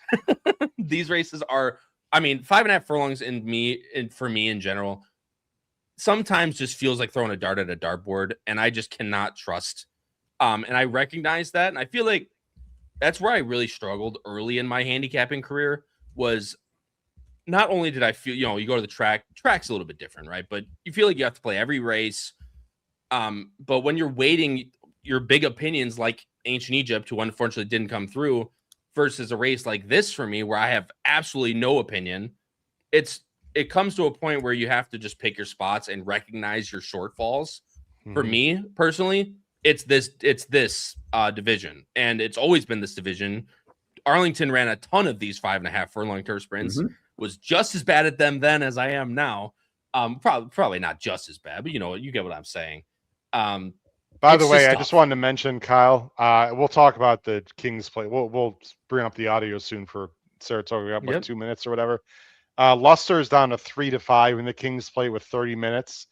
When we're done, I will show the European market. Luster, I see as low as 1-5. They're offering the bookies. The highest I see is, I love the fractions. You got to be a math guy. 4-9. Okay, so 4.5 to 9, of course, is 1-2, and that's actually I see a 3-10. That's a little bit. This horse is 30 cents the dollar at most right now in Europe, and here in the States, it's 60 cents for the dollar. So the value right now with 30 minutes to post is in the American market. Just want to mention it. But there is something going on there that needs to be explained. Someone sent me something yesterday, a screenshot of a FanDuel offering where the team to win was minus 250,000. and they said, "What the heck is that?" And I said, "Well, obviously they shouldn't have that available." I don't think so, Oldie. I don't think Luster was that fair. Oh boy. If they don't want to take any further action, they should probably just shut down taking action on something. But when they're putting up 1-5, all they're really saying is, we've taken too much action on this horse and we don't want any more. And if you're dumb enough to give it to me at 1-5, I'll give it to you. But otherwise, I don't know that these are necessarily good odds quotes. It's the same thing when you look at StubHub. All you're looking at is all of the tickets that everyone else in the world thought were too expensive to buy so far. Technically, that's what you're looking at. Well, it's this again. I would just be very cautious with these European betting markets. They are so thin underneath in terms of the size they can take. They're almost gimmicks in some ways. It's very fair. Honestly, it's a very fair representation. They're about to load. They're still circling. They're doing their best rendition of the Gulfstream Park dance right behind on the dirt course right now. I see a couple crossing on the turf, maybe. Nope, they're still doing the Gulfstream Park waltz. So we'll give it a couple minutes here. Howard, let's get a top 3 from you, and then I'll give my top 3, and then we'll move on. What was your final top 3 for this edition of the Galway? Again, I'm not going to let price be my guide here. I'm going, I went 3-2-6, I think is what I decided here. I'm not sure what it says on our tip sheet. I apologize. But Oscar's Encore was a tip sheet play. So 2-1 is too low. I'm not putting a win bet on her. If I go 3-2-6, my interesting longer shot would be the Weaver horse, the 2 off the layoff. Funny enough, what was I? I think I was 6-2-5. I didn't actually have the 3 in there anywhere, so could end up stuffing me with a locker, but the money is absolutely a necessity to take a look at. I thought the 2 was very interesting as well. So I have that horse, would have that horse in exotic or in horizontals if I were to play they're finally entered on to the grass edition of the Gulfstream Park Waltz. So hopefully we'll get to the gate here in just a couple of seconds. I see a bunch of people in the chat. Again, thank you all so much for watching. We can't thank you all enough. We have a ton of people, 250 just live watching on YouTube right now. Again, can't thank you guys enough. If you guys are enjoying what you see on the screen right now, hit the like button and hit the subscribe button down below. We would greatly appreciate it. Again, we do this 52 weeks out of the year. We have live preview shows Wednesdays and Thursdays on the YouTube channel. Talking, like I said, this week we did Saratoga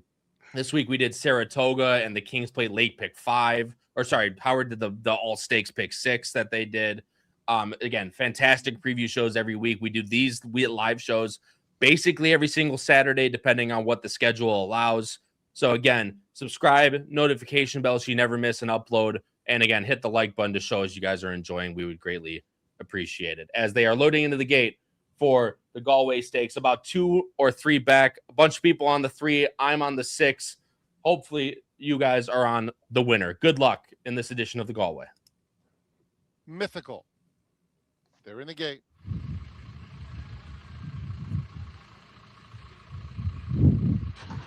And they're off in the Galway. And Gerard's Cross is very quick out of the gate. Showing speed is Oscar's Encore. 1-3. Spot Triskelion comes away in 3rd. Epic Lady Luck is 4th. On the inside, only about 3 lengths off the lead. Mauna Loa is next, racing 2 clear of Mythical. Queen Juno and Cadenza had a very tardy beginning and trails through a quarter that went in 21-4. Gerard's Cross is the target. Triskelion in pursuit 2nd. Oscar Come on, man. Traveling nicely along. Come on, Oscar, for our tip sheet Mauna Loa players. And now Cadenza is trying to make a very, very wide bid. Passing horses in the gold on the far outside. Here comes Cadenza. In the meantime, Oscar's Encore looking for a tiny seam in between. Cadenza with a furious bid. Just got screwed. Nowhere to take over. Gerard's Cross in 2nd. Followed Here comes by George Weaver. Luck and Mythical. What a display from Cadenza in the Galway, winning by 2.5 lengths. Who was on that horse? Photo for 2nd between Epic Lady Luck. Me on Wednesday. Gerard's Cross. And then not me today, but me on Wednesday. I had that horse on top. God. You know, I like the 5 more early in the week. I didn't love her in the last 24 hours. I was wrong. Oscar had no chance with that trip. No chance. Had a ton of running. Just again, turf sprinting. The rails are out a little bit. I don't blame the rider. Just no, it's Jose. I mean, there's no one hotter in the country right now, so you can't get mad at Jose Ortiz. But that wasn't good, and that was the turf sprinting, man. And that's the 2nd race we've seen where a horse that got off to a ridiculous beginning ends up winning like a monster. I mean, that's crazy. That's 2. Is that 2 races in a row? Yeah. The 5? You're talking about the 5? He got off terrible. He was called Party, as I recall. Yep. And of course, with the 3 of Woodbine too is the one he's talking about. 2 races we've watched in a row.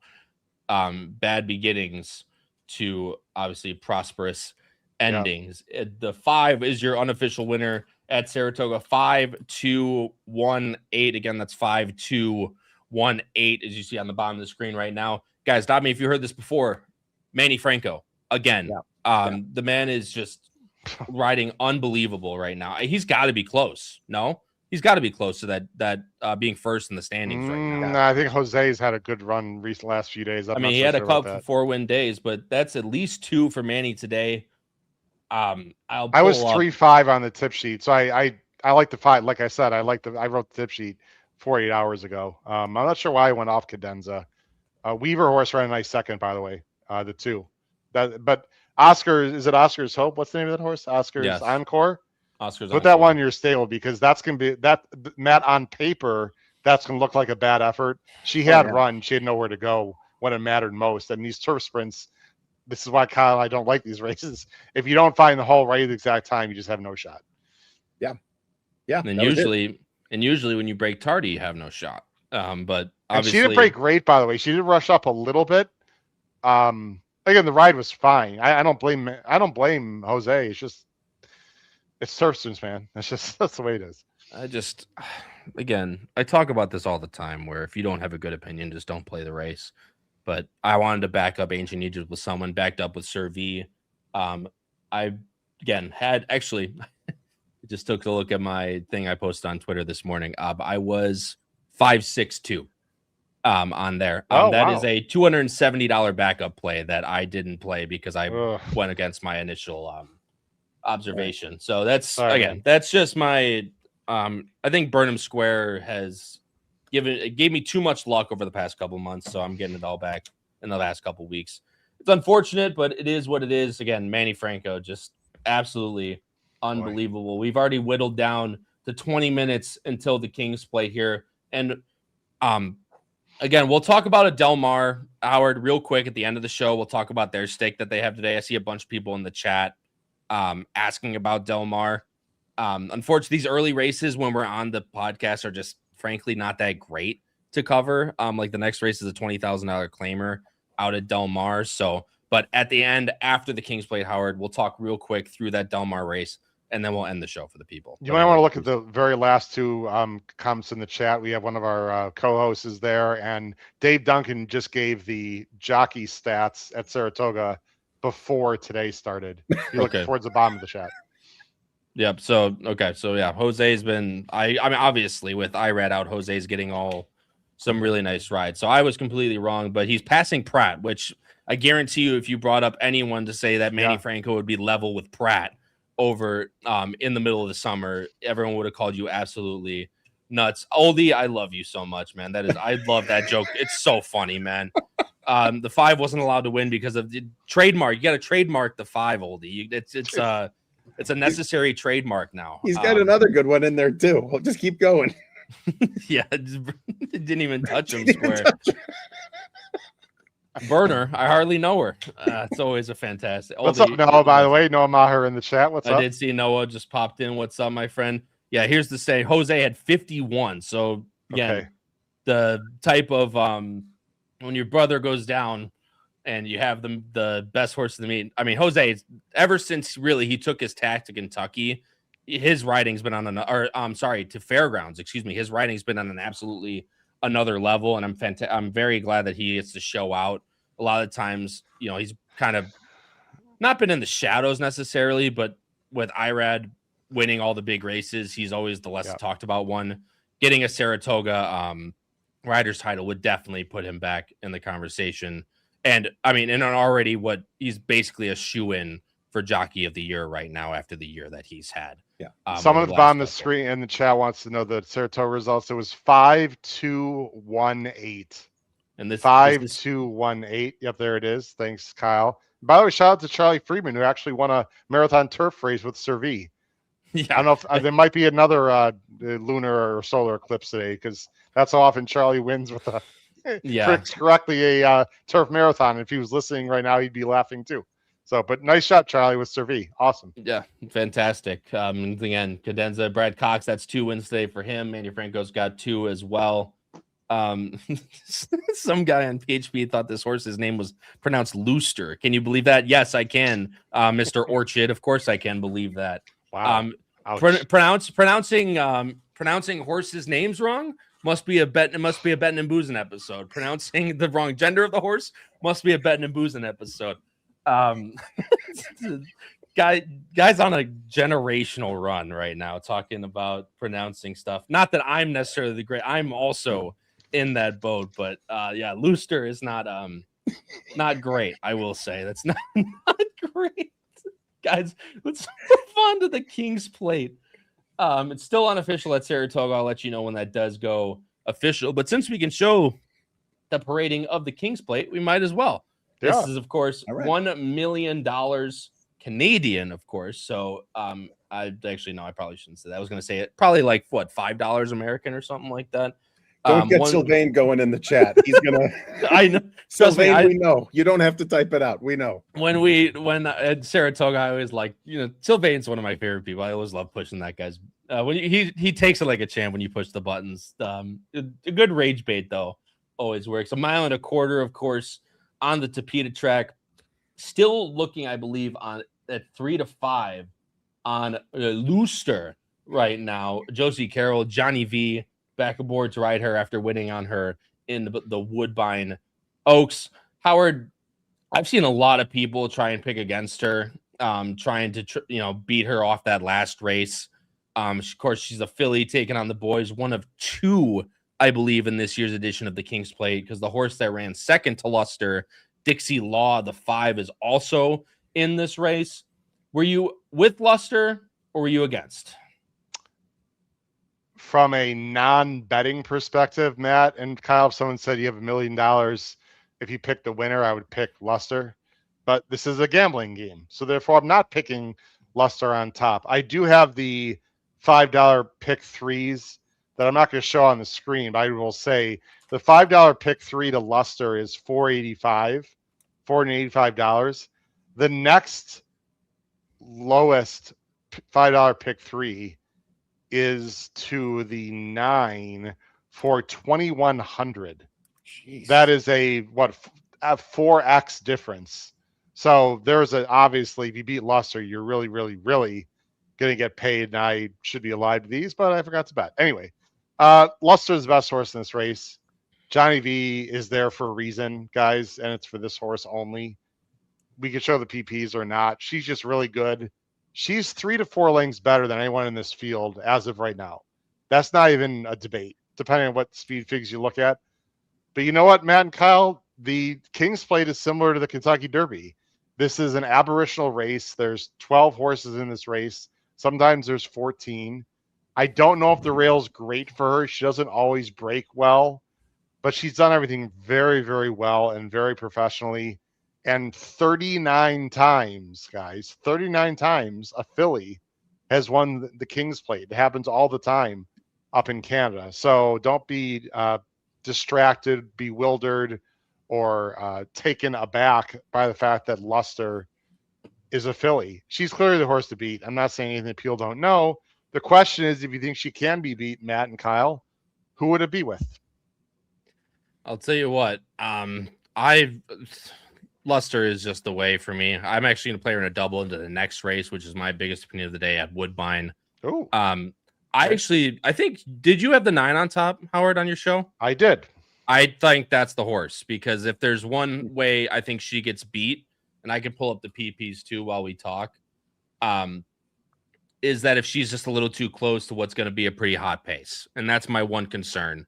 Although if she sits pocket and gets first run on everyone else, it might just be good luck to a lot of others in here. But my one thinking is that if she sits pocket, she's a little too close to a quicker pace. That the one way she gets beat is over the top. And that's why I ended up with Brachetto, the number 9, who's coming out of a nice marine last time out. Was not bet in that race. However, Juliet Carey, very small barn, but when she runs, she's winning at 22%. Munger's ridden this horse all 5 times. If she does get beat, Howard, like I said, I think it's over the top, and I think it's the 9 Brachetto. I don't quote me on this, but I'm pretty sure I heard this. A Manitoba bred, which is Western Canada. Of course, these are all Canadian breds, but a Manitoba bred has never won the King's Plate. That'd be akin to, like a West Virginia bred winning the Kentucky Derby. I just like improvement a lot, Kyle. People have to go back and watch our show if you want details. We showed 6 different replays in this right here. Getting noise, and that's because of me. Hold on a second. I know you guys hear nothing. Okay. I like improvement. And the breeding here says long Include. Matt, do you remember Include was a really nice handicap horse back in the day? Sure. If you want to show the PPs of Include, Kyle, that's the Grand Dam of Brachetto. I think longer is better for this horse. People of my age and Matt's age would know Include. This was look at those buyers. This was a really nice distance dirt horse back in the day. You just don't see those kind of buyers in PPs, Matt, too much. That's better than I remember. Look at anymore. Yeah, he was really good. He was a closer. I'm sure Pete Visco loved this horse as well. Anyway, it was the first time this horse went that distance. What was it, mile 16th last time? Was that first time 2 turns, I believe? Yeah. And Kyle, when I see a horse do something new and do it really well, that perks my interest. I don't know how you feel about that. I know this is a very tough test. He's got to go a lot longer. I really like the way this horse accelerated. He's working well. doesn't have to be too far back. I don't know. This would be my choice. If he stays at 8-1, I'm definitely going to bet him one way or another. So this is my my choice to beat Luster. But again, I think Luster is going to have to digress a little bit, and someone like Brachetto is going to have to step up a good, legitimate 2, 3, 4 lengths. But it can happen in this kind of race, so why not? No, absolutely. And again, we're talking about, the Canadian Kentucky Derby, if you will, where a lot of things can happen, of course. But it's not often when you see these big races with a horse that lays over the field by that much number-wise. So you're getting the price to find out, which is the thing I like with a horse like Brachetto. But the problem is, again, you're banking on Brachetto to take a big step forward, and the one to regress. And that's, you're hoping for two ways of the sword rather than just one, Matt. So, and I mean, you see it a lot of the time, but especially with a race with this much money put into it, that's a big discrepancy between the lowest double and the next lowest. Yeah, that's a huge, it's telling me that this is going beyond normal odds. And this gets into the territory of people just being, probably being infatuated with a single, because if it's not a single, it's 6 or 7 horses. And so, yeah, that's tough. Kyle, you're leaving me in suspense. You talked about a double for the next race. Who did you like? I really like Irish Aces in the next race. Pietro, Brendan Walsh. It's not going to be much. It's not going to be much trying to play against Gas Me Up in that race, which is a horse that was in the Attard barn, then back to Peter Miller on the West Coast, now coming back to the Attard barn. My thought with Irish Aces in the next race, which we can give because, of course, we won't be on by the time that goes off. There's not a whole lot of speed in this race, but Gas Me Up is a much more deep closer than the one Irish Aces is. And if that horse, who's coming off a layoff, by the way, with the number 3 Gas Me Up, if Irish Aces gets first run on Gas Me Up, that's what I like most about him, because I think he's just as good as Gas Me Up. And if he gets in front of him coming down to the turn, I think that's going to be the truth. So that's going to be my last bet of the day. Is going to be a double here. I already placed a win bet on him earlier, so we've talked that null and void, but I'll definitely be placing a double here with Luster. All right, we talk about some other horses also when you have a chance, Kyle. In the go ahead, Matt. So I'm going to say in the King's Plate. Let's take a 60-second timeout and talk about betting a little bit. Mm-hmm. So Luster is sitting here at 3-5. I'm looking at the 2 logical daily doubles, including the one that you like. That one pays $5. The one with the more logical, at least on paper, is paying $3. And so there's a couple concepts we can talk about here. First of all, if you only like your horse, Kyle, you can basically turn a 3-5 into a 5-1 or a 4-1, depending on how you quote this. If you say, I don't want to try to split the 1 and the 3, we've talked about the concept of Dutching before, where you can essentially bet a little bit more on the shorter one and a little bit less on the longer one. And you can net out a payout of 4, which it doesn't take a math genius to do. It shows you've just turned a 3-5 shot into an even money shot. That's actually the bet that I've made here. Is I've Dutched doubles 1 with 1-3.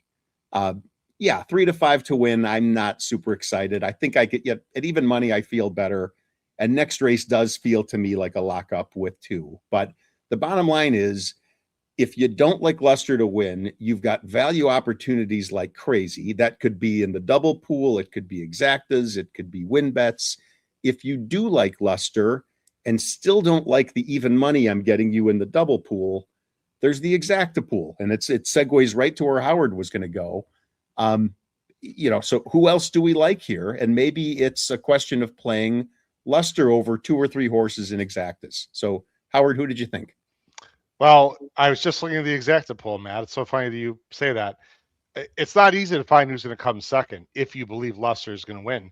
That being said, the lowest exacta with Luster is the 8, and it pays $9 for a $1, Matt. Not halfway to the moon. So you're getting what is that? You're getting 8-1, 9-1, 10-1 on the 3 lowest exactas. The problem is it's very difficult to see who finishes second here. I was a little bit against Highway to the Moon, guys, because he got just an absolute dream trip last time in the plate trial. And I didn't love the plate trial as a race in general, but he's going to be a little bit forward, doesn't need the lead. He's perfectly fine. I have nothing against him. He's taking a lot of money. He's second choice right now. We already talked about Brachetto. Can I talk about a big bomb in this race that I think is interesting, at least underneath in exotics? And I guess I was wrong about the 4, but I was sort of right. I mean, I thought she ran well, Woodbine. She just had some trouble there in the stretch in the turf race that I liked. The number 4 in this race. Can you go to the number 4, please, Kyle? And you don't have to show the replay, but it would accentuate why I think the 4 is interesting. I'm Your Medicine Man. Can we show the replay? So this was against a few horses. This was against Highway to the Moon, by the way. Watch the 5 and the 6 in this race. Go ahead, Kyle. You can go as they go into the far turn is all we need to show. So yeah, freeze it right here. Freeze it. Perfect. Awesome. The 6 is in that pocket trip. Matt and Kyle gave the perfect trip. That's Highway to the Moon. The 5 is about to is in this red, and I think is right back there. Go ahead. You can run it. Making this crazy, early, wide, sweeping turn, guys, and almost got the lead. And the pace wasn't really fast. Look at this move, guys, by the 5 here. 3, 4, 5 wide. And it's not like the 5 gave it up that badly. Meanwhile, the 6 just gets this perfect trip, just tips out. In fact, I think the 5's in front of the 6 guys right about now. Yeah. Right? And because the 5 had to make such a big, wide, sweeping move, he just couldn't sustain it. And the 6 ends up beating him by, look, the 5 is still trying really hard here, guys. I'm Your Medicine Man. And right now, on the screen there, the 6 on the screen is 6-1. Meanwhile, the 5 that you see on the screen is 26-1. That makes no sense, guys. None. I'm not saying I'm Your Medicine Man's going to win this race, but why is I'm Your Medicine Man? How many times, Matt? 4.5 times the price of the 6. It just makes no sense. I mean, Louis Contreras can win these big races. So if I were to go with a bomb underneath, I'd play I'm Your Medicine Man. I actually have 7 horses in a pick 3, just a regular pick 3, just a 20-cent pick 3. And I have the 4 as one of them. Actually, my best payout would be like $500 on a bet that I only spent about $50 on. So I think the number 4, I'm Your Medicine Man, would be the bomb play for me in this race. I'm going to go 9-1-4. We can talk about the Philly Dixie's Law also, who actually has beaten Luster before, but not recently. That's the 5, and then the Magical Factor is the 7. I don't think he wants the distance. I'm against that horse. The 12 Military Time gets blinkers on, was very goofy last time in the stretch, and the 12 is 12-1, taking some money from Mark Cassie. So there's a lot of interesting options here, Kyle and Matt. It's just, it's hard to figure out who's going to finish, second if Luster wins. But, I would not take the 8 as my second most likely winner in this race at all. I'm sure I just put the 8 in the winner's circle. Actually, Noah likes the 12. I hear it, Noah. I think a lot of people, what it comes to, Howard, is of course that last race, that Highway to the Moon, the 8-1 last time was the plate trial. Of course, the qualifier per se for the King's Plate. So a lot of people will see that win in the trial and be like, oh, that's a big qualifier for this, so they'll take that bet as well. I think you hit the nail on the head. Now he's almost up to 5 times the price between the 8 and the 4 discrepancy, silly. Which is a very big discrepancy, and especially for a length off of each other with that sweeping move, as you said.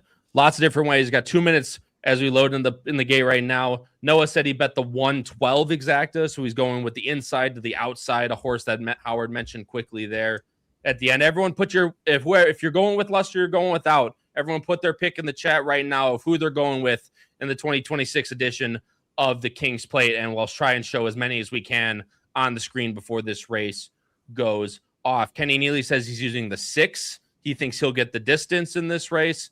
Howard, is the one thing you want to say, and then we can go through the chat. Yeah, I just didn't want to interrupt you. Matt, we all know that you're not afraid to take big chalks and make big bets. Are we just getting silly here and trying to find something that's not there, and Luster just wins by 4, and we're going to look back and saying, why are we even talking about all these other horses? I mean, would you bet this horse at 4-5, 3-5? Oh, yeah. So I'm dead serious. On the win end, a flat win bet that low. 3-5, no. I think I can do better with those doubles, which now each pay 4. And I've done exactas 1 over 9-12, and some backup trifectas, one with some long shots with 9-12. But yeah, I absolutely see value here, and right, it's just not going to. It's not going to be 12-1. This is going to be you're going to have to bet heavier. It still doesn't mean you just take whatever odds they give you. You can still, like I said, I think you can improve 3 to 5 to even money with a couple of Dutch doubles here. Although at the moment you don't have to do any Dutching. Just to let everyone know what I did for full transparency, I did a insanity win bet on the 9, small one. I have an exacta 1-9. That's the only exacta I played. And then I played a trifecta and a super with the 9 in 3rd and 4th. Again, the 9 is my horse, and I need him to finish the money somewhere. And if he does, I have a good chance to win. And in the trifectas, guys, I didn't just use the 1. Because if you really, really want to get paid, Kyle, I already used the 1 in the exacta, right? So in the try, in my try with him 3rd, I'll play a bunch of horses. So that's how I bet this race. Said mine's a night. I already give my Irish Aces pick in the next race. That a cool straight double on a decent size for me. I'd probably say about 1.5 units maybe for me, going 1-1. I did actually back up with the other filly in here. I think Dixie's Law also has a big chance in this race, so I actually backed up with her and the 9, much smaller, but to try and maybe get me somewhere close to even for the day if the 1 Luster doesn't win. But straight 1-1 for me is the main big double play. Trying to get alive to a little bit extra to my play of the day at Woodbine. As again, they do the biggest Gulfstream Park waltz behind the gate, trying to get that little extra squeeze for their biggest race of the meet, the first leg in the Canadian Triple Crown. See, I put a bunch of people on the screen already. Jay says the most likely outcomes, the win wins by 3. I don't think anyone would disagree with you by any means on the screen. Cool Kev says 1, 5, 12, exacta, and try box. Bill says Luster's my beat big pick. Chris Walsh says the 5, so he also likes Dixie's Law. Thomas Spinoza's 1, 5, 9, 12 with super exacta and 1-1 daily double. Absolutely.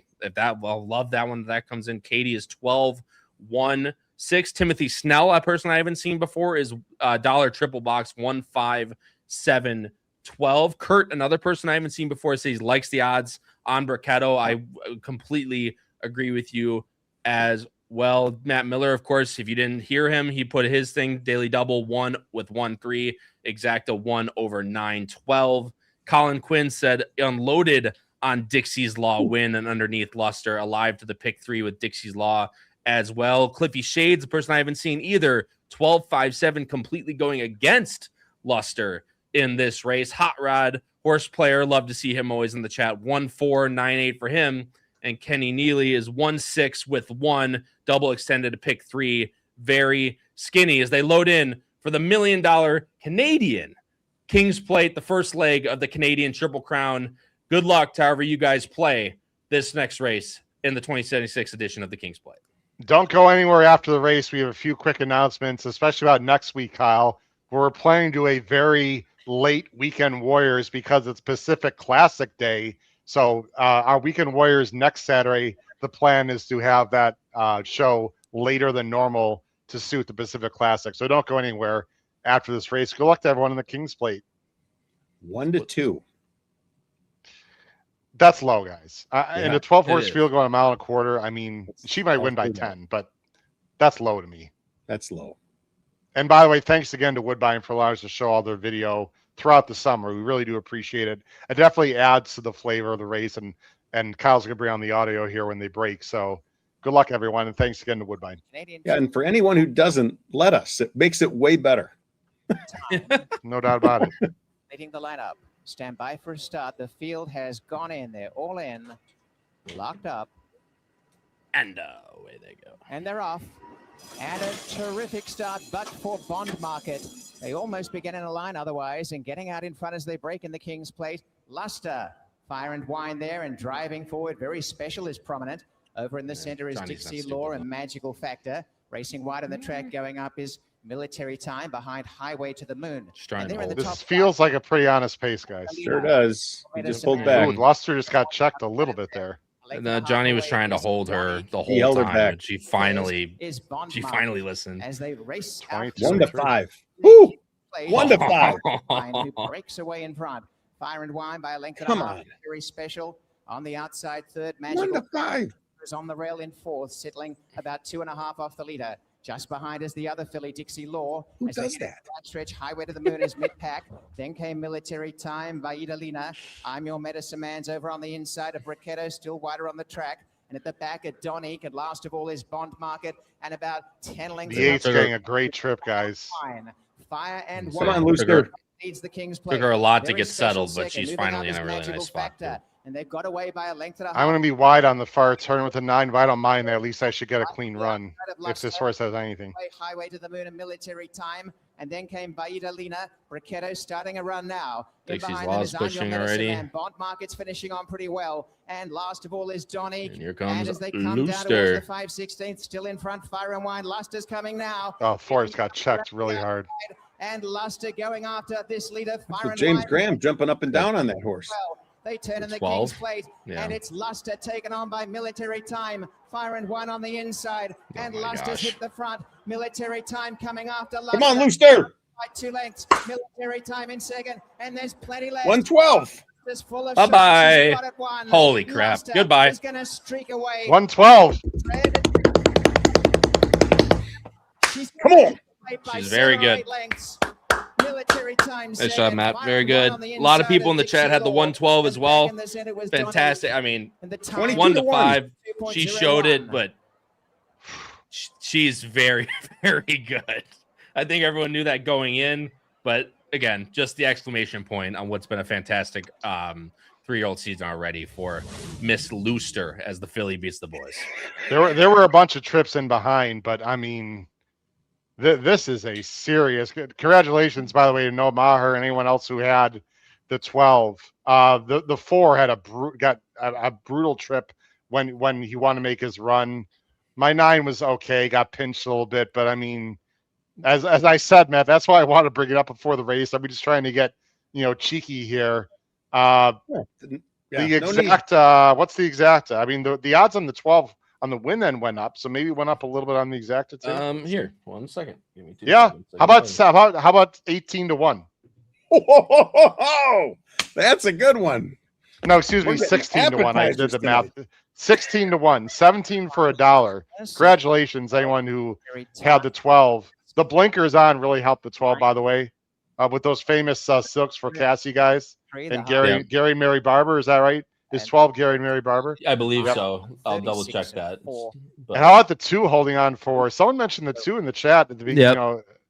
Holding on for third at 61. That was my good man Ed Burke again, who nosed out last time, and Ed Burke finally got me back on one. Although he's a Tigers fan though, so I don't know. Okay. I can't give him too much credit. Ed Burke says he needed the 2 third right there, and he is third. Third touchdown Beautiful. at 61 to 1 for Ed. That one. Well, Matt, as much for you, man. We'll hit the crush button for that one. We'll hit the crush button for that one. That was that's a very good result for a lot of people in the chat. Boom 112 says Dave Duncan. John Ace, I love Canada. That's what I'm talking about. I love this. I mean, I would just worry about using first. Actually, hold on 1 second. Get it behind the goal, she relaxed. That's the way exactly what happened. And after that, I just bide my time to 3-8 pull it out, and I put a bit in her mouth. I knew it was gone. Talk about that margin of victory. How did that feel? Awesome. When you ask her to go and you feel she's stretching out and you haven't really asked for everything yet and she's giving it to you, I was pretty comfortable. Your second plate victory on a filly again since 2018 with Wonder Godot. How does this one feel? Incredible. I've been very lucky and very blessed with the fillies, though. That I come in and run against the cold, come in here in Canada and win for second time. Very blessed. Congratulations. Thank you so much.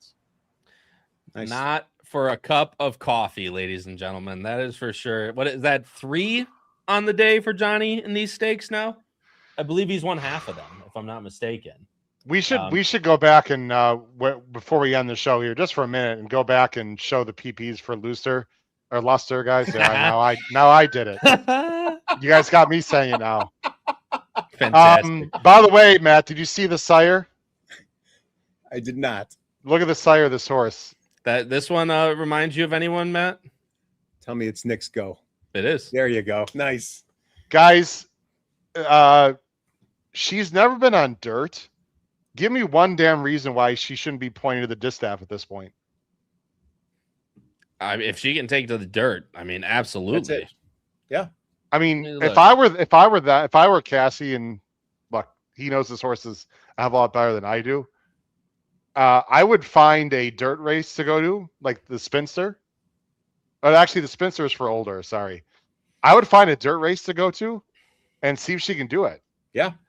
The thing is, it's Cassie, right? This is Cassie. Yep. The thing is, he's already got a horse called Nitrogen. No. He's got a horse called Counting Stars. So maybe. No, it's Josie Carroll. I was going to say it's not. I'm sorry. It's Josie Carroll. I would absolutely. Josie Carroll, go to the dirt somewhere and see if this horse can run on dirt because, boy, is she good. Don't go to Fair Hill. I mean, and look, I mean, this is one of the siblings, guys, off that same dam. I mean, granted, it's Sunland Park out in the West Coast, but she's been on turf, right? Can you go back again? Yes, she has. Or Kyle, QE2, and then question mark. Yeah, they've got some options. They absolutely have some options, right? But Nick's Go, who can go to his. I mean, he's had very nice starts on the dirt going routes. And then, like I said, that the progeny for the damn Ruby Frost, that horse is 4 for 10 on the dirt as well. So I don't see why you can't take a chance. I tell you what, though, she is damn good no matter where she goes next. I would love to see what ends up happening. Josie Carroll bartered to Keeneland in the spring. If the QE2 is on the board, that could absolutely be the way that they go as well. By the way, I've got a sad announcement. Patrick Kunzel's unofficial last bet of his show, Come Full Circle, just got destroyed and finished second by the Linda Rice train number 2 calling card, who, by the way, is a tip sheet play at 9 to 5, and also Linda Rice owns calling card. And on the tip sheet, I said, let's see, she just claimed this horse and now she owns this horse. The horse just won. The horse didn't break great, Matt, and won at 9 to 5 by about 6 lengths at Saratoga. It's kind of the theme of the day: not breaking great, but it not mattering for certain winners. I'd like to see what people put in the chat. What would you do with Luster? And then let's talk about next week's show before we lose people, Kyle. That Weekend Warriors. Yep. Like I said, would love to hear from everyone in the chat, but of course, as you mentioned, you already hinted at it, Howard, but Pacific Classic is next weekend, and that, of course, comes with Del Mar. Del Mar not running their main card right now. They, of course, run it later. We've done this in the past, at least last year, Howard. I don't know if we did it before that off the top of my head, but we did it last year to where we started it late, got some good viewership, so it looks like we're going to do it again. Yeah, and we were live when Flightline won also. We had a Weekend Warriors. It's not official, ladies and gentlemen. We really appreciate everyone listening and watching. I know we're going to get going here in a minute, but pay attention to our shows next week. And this is why people, Kyle, need to subscribe to our YouTube channel. And please hit the notification bell so that you will find out when our shows drop, and you don't have to, find out about where our shows are going to be by some other avenue. But the plan, Matt and Kyle, right now is to have a later show, again, time to be determined, and have like the late pick 4 or 5 at Del Mar next weekend for the big Pacific Classic Day. Yeah, which will be absolutely fantastic. And I thought that I actually remembered that this was the case, again, talking to Sylvain, but Sylvain just put it in the chat. The Canadian Triple Crown is actually a really fun thing because they go to PETA at Woodbine, to dirt at Fort Erie, and then to turf for the last race. So how long is the turf race at Woodbine, the last race of the Triple Crown? Who knows that? Other than Sylvain. No, look it up, Roscoe. Don't look it up. I know it's very long. Very long. You're going to say something crazy like 1 3/4 or 2 miles. No, it's 1.5 miles. Jeez. But it is cool, right? They go to PETA, to dirt, to turf. Those crazy Canucks. Well, yeah. I mean, look, it's a question of what you're trying to measure. But if you're really trying to measure the best all around I don't know. I think that's a pretty cool way to do it, actually. Matt, I guess us Americans shouldn't be bragging about our Triple Crown right now. Oh my God, we can't get trainers to run just 3 straight races in a row on normal surfaces. I mean, come on. Although one thing, Howard, I will say about that though is I just looked it up. The Breeders' Stakes, which is the last leg of the Canadian Triple Crown, is run on September 27th. So if they want to run, and if she does, hopefully she does. If the Triple Crown does run, that splits her out a perfect month away. If they do decide, if she does win it all, if they do decide to do that at Keeneland, that is a possibility. The QE2, I think, is the second weekend of Keeneland, I'd like to say. So that could be the third weekend. I believe it might be like you're right. If they run in the QE2, they're not going to run the Breeders' Cup. I don't think it's the Breeders' Cup horse, though, probably, unless she could take to the dirt. I think you're right. I think the last leg of the Canadian Triple Crown, Kyle, is $500,000, I believe. That would actually make a lot of sense to me. It is $500,000. She'd be 1 to 5 in that spot. And then I don't know where they'd go. It wouldn't be the QE2. I mean, dare we say Breeders' Cup filly mare turf? Dare we say? Is she that good? Hath we become Shakespearean? I don't know. Fun. I'll tell you what. The two most no disrespect to Servi, the two best races we've seen today are horses that impressed me were clearly this horse and the American Pharoah 2-year-old filly. Philly. Yeah. Yes. Miss Sally, something a weird name like that, but yeah, that was crazy. Maloney, something like that. Maloney, you are correct. Are we going to stick around to see the second half of this double? And if we get paid, and are we going to? We also got one more at Saratoga. Am I paying you guys? That's you meant you want to get paid on the bet, not if I'm going to pay you. I'm getting paid by Woodbine. I'm getting paid by Saratoga. I'm happy to stay for nothing. We're good. Totally up to Kyle. I'm gonna leave it up to Kyle. Like I said, it's up to you guys. The race is 32 minutes away. Apparently, they're doing the recession for the Kings play right now. So, 30 minutes, complete up to you guys. If we go till 7, it's actually the post time is 7 on the dot directly. We could play a Delmar, audio of a Delmar race. Yep. I didn't look at Delmar early. Ooh, flat 5 on the turf. Fantastic. Just the way I like it. Turf sprint. There you go, Howard. Yep. That's what I said. Flat 5 on the turf is your next race at Del Mar up here in 11 minutes. Let's see. Saratoga. I don't think I can stay. I don't think I can stay for the half an hour, guys. Okay. Well, actually, I could, but I want to look at the Del Mar turf pick 3. So unless you want to do a little interesting handicapping exercise and just go through those 3 races together live. I haven't looked at them yet. Or I can just go off and Noah's Del Mar tip sheet and just play that. I mean, we all know Noah's just found winner after winner on that tip sheet so far. Yeah, I'm with Sylvain. Let's get Noah on and he can talk about this Del Mar race. Noah, you got the link. Let's go. Yeah, come on, Noah. Noah's I don't know, man. Yeah, he goes to the beat of his own drum. That Noah Meyer. Look, he just hit the 112 exact. He doesn't. I mean, he guy's rich now. Yeah, Looster. Guys on Noah? Yeah, we don't want to put Noah on the spot. He's probably getting ready for some big date tonight or something. Who knows? I don't know. Well, date with Looster, maybe. I don't know about. Knowing him, it's a date with the Red Mile. They got. Oh, that's Friday. They got the contest. Count me the Red in. Mile, now I'm in. I've actually still. Red Mile on Friday. We're going off the rails, so why not? Let's keep rambling off. I don't think I've ever seen a harness race in person. You're missing out. It's fun. What? Actually, unless when I was a kid, when I would, because my dad used to go to Maywood all the time.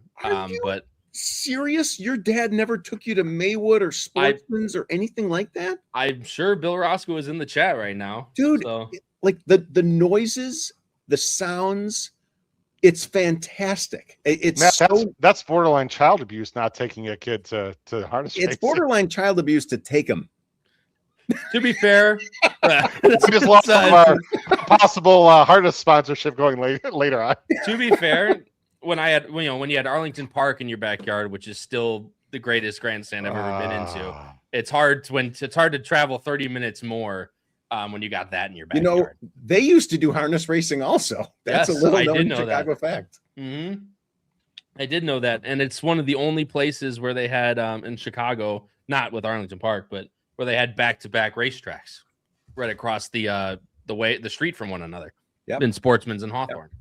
So just people that are on, are we going to stay on for the last a stake race at Woodbine? I don't want to leave people hanging here.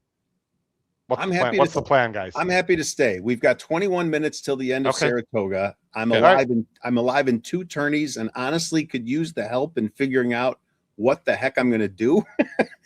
And I think we can go from there to Woodbine if you want to do that. Yeah, that works for me. Howard, are you staying on with us, or are you going to go off? You can go off and do Woodbine. I mean, I can stay on, but I do want to look at the Del Mar turf pick 3, so I might not add a lot to the conversation, but I can multitask. All right, then I'll stay on.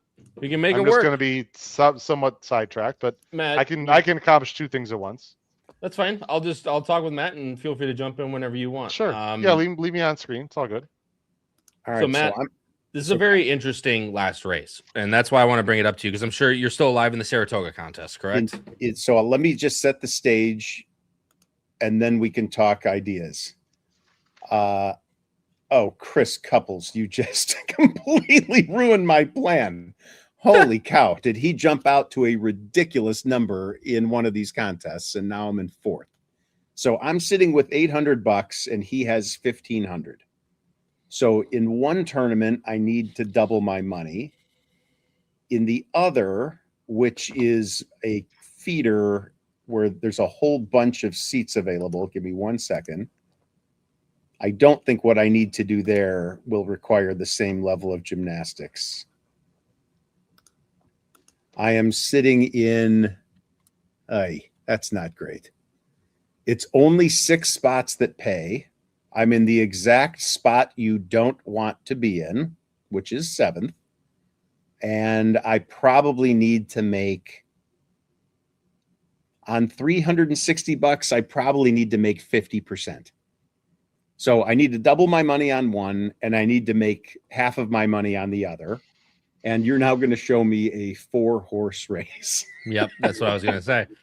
Oh my goodness gracious. Okay, so what do we do? Who do you like? Problem is I like the 3 to 5 shot. This was a horse that drew in.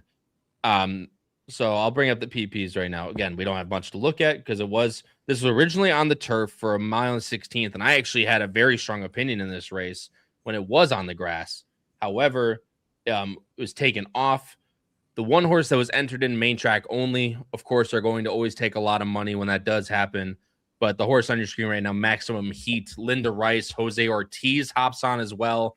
This is a horse was on the turf the last couple times in state bred stakes, main special weight, that is, and actually ran considerably pretty well.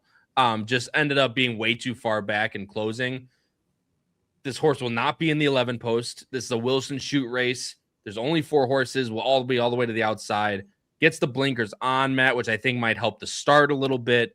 Gets and it drops down to the $50,000. The question, Linda Rice likes to do this a lot. It's honestly to help, frankly, to boost her numbers on the win percentage stats, because she enters a lot of these in the main track onlys, and when they do scratch off, they tend to win a lot. I bullied him. Hold on. But real quick, before we do this, bullying works, ladies and gentlemen. Yeah. Bullying works. What's up, guys? What's up, boss? All right, we need a pick, bro. Who you got? Where? The 4-horse race at Saratoga. Oh, God. Yeah, this race really came apart, didn't it, Kyle? Yeah, I know. We talked about it. I loved the 8 in this race. And then, there's what? 8 scratches, I believe. Yeah. How about that Looster, man? She's special. No, what do you do with her? Well, honestly, we talked about there's some options, right? It could be QE2. QE2 is an option, but then she wouldn't go to the Breeders' Cup. Maybe try her on dirt and see if she can handle dirt, and then maybe Breeders' Cup distaff. Or she could go to the last leg of the Canadian Triple Crown, which is 1.5 miles on turf in like a month. I mean, there's a lot of options. She's really talented, obviously. Yeah, I think the QE2 is probably most likely because she was already at Keeneland before. She was at Keeneland in the spring. And that's why I called her Looster, because I thought for sure that Kurt Becker said Looster when she ran off the screen here. But anyway, well, yeah, I'd probably go there. I think is that 750 or $1 million? I mean, it's pretty good purse. I think it's 750, or it was. They increased. I think they increased the purses now, so it might be higher. I'd go there. That's what I do. I just think she's going to go. I think she might just end up winning the Canadian Triple Crown, depending on who shows up for the dirt race next time. Yeah. And I think the second leg at Fort Erie also gives them that, if this horse can run on dirt, which of course is always the fun about the Canadian Triple Crown. From that, but Matt's in a contest, so he needs some type of play. He needs double his money on one and half of his money on the other to be able to vault into some good positions.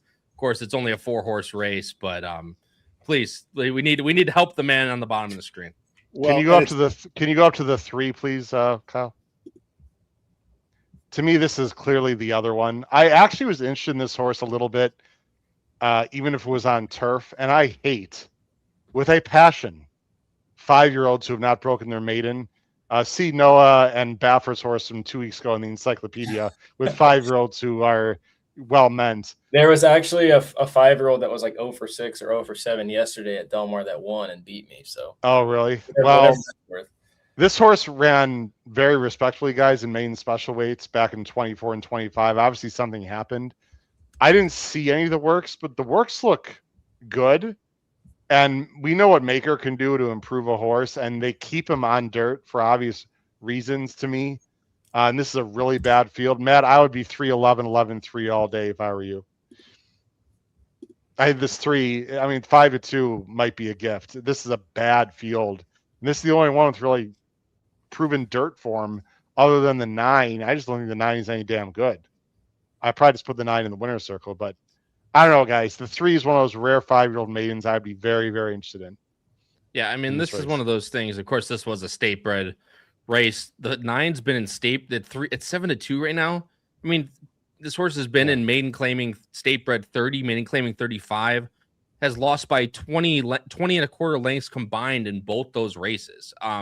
Granted, you're talking about actual meant dirt horses versus the off the turf angle. It's always a thing. Yeah, I was just 11-3, Matt. I didn't really like anyone else in this race. So if that can get you to the number, I'm sure that would be the play, because the 5 would really be a true surprise if this horse was to get in there. Said Tampa in an off the turf race and a maiden 16. The horse lost by 8 1/4. Again, I'm just talking everyone else into the winner's circle right now, so I'll stop the level as it continues to rise. But yeah, I don't know if it can get you there in a 4-horse race, but those are the top 2 logicals are the 2 that I would only use. But all right, well, so here's the other question. I'm in a good spot in both tournaments, such that if I wanted to pull back, I could definitely win one and lose the other. That's not like a cocky statement. Like with a 4-horse race and given where I'm at in these tournaments, if I'm willing to lose one, I definitely could win the other. It's just a question of, do you think, is this worth spreading? Or do you just go for it on both and press the same opinion? What do you think? You said what? One's a feeder. Is the other one just cash, or it's cash? And I got Chris Couples. I see hysterical. That. So he's winning this right now. Oh my God! All right, that's real helpful, Chris. Thanks. Chris, I got to figure out what to do. It's funny. What I was planning to do before he took his lead was that my friend Scott Coles was sitting in front of me at $1,000 or so, and I would have had no problem, even maybe with a place bet here, or it's just a simple win bet. The win bet is not going to do it at this point. I'm not going to get even money, obviously. So if I'm going after Chris, it's got to be. I'm probably with Howard on that. Chris, don't listen, but I'm probably on that 11-3. They said the $1 show bet's locked in. Again, big words coming from the guy who's probably sitting out at his brand new pool right now. Well, Yeah, and Well, honestly, he should be at up 800. He should be. He can't bet here. I mean, so he's sitting at 1,500. Steven Zare, who's very dangerous, is sitting at just under 1,400. So Chris would have to probably risk his entire bankroll trying to figure out how to block Steven, or to make sure Steven's not. So Chris is probably in a better position of, let's just see if Steven's going to come get me. Scott is not the sort that's just going to slam $1,000 into someone. He'll probably do a trifecta or something complicated here. And then, but it's me and Steven that are the wild cards here. And I'm going for the win. So it's not there's no, well, you know what? Second place. It's an interesting question. First place is 675. This is the one I'm talking about now is a cash contest. So it's 675 to the winner, 225 for second. Yeah, I still got to go for it. So, well, that was my next question, was when you're talking about all this stuff, I was going to ask you what second place was, and if there's a big enough discrepancy, just, take a normal player, right? For example, when you're talking about these two contests, would the gap in between what you're betting be enough for a jump to try and take that jump? And it's interesting as I look at this leaderboard, if Steven Zare if Steven and Scott weren't there, I would stop. And I would stop at my $789, and I'd say I paid $300 to enter a contest. I got $789 plus prize money of $225. That's good enough. But with these other two guys there, I have no assurance of anything at this point. So you might as well go for the win. In the case of the feeder, you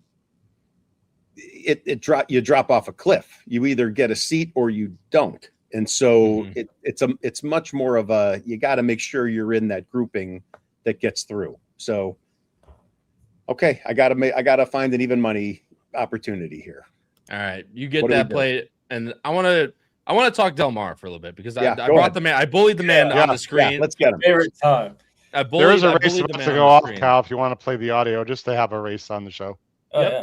Absolutely can do that. I'm sure Noah's got an opinion.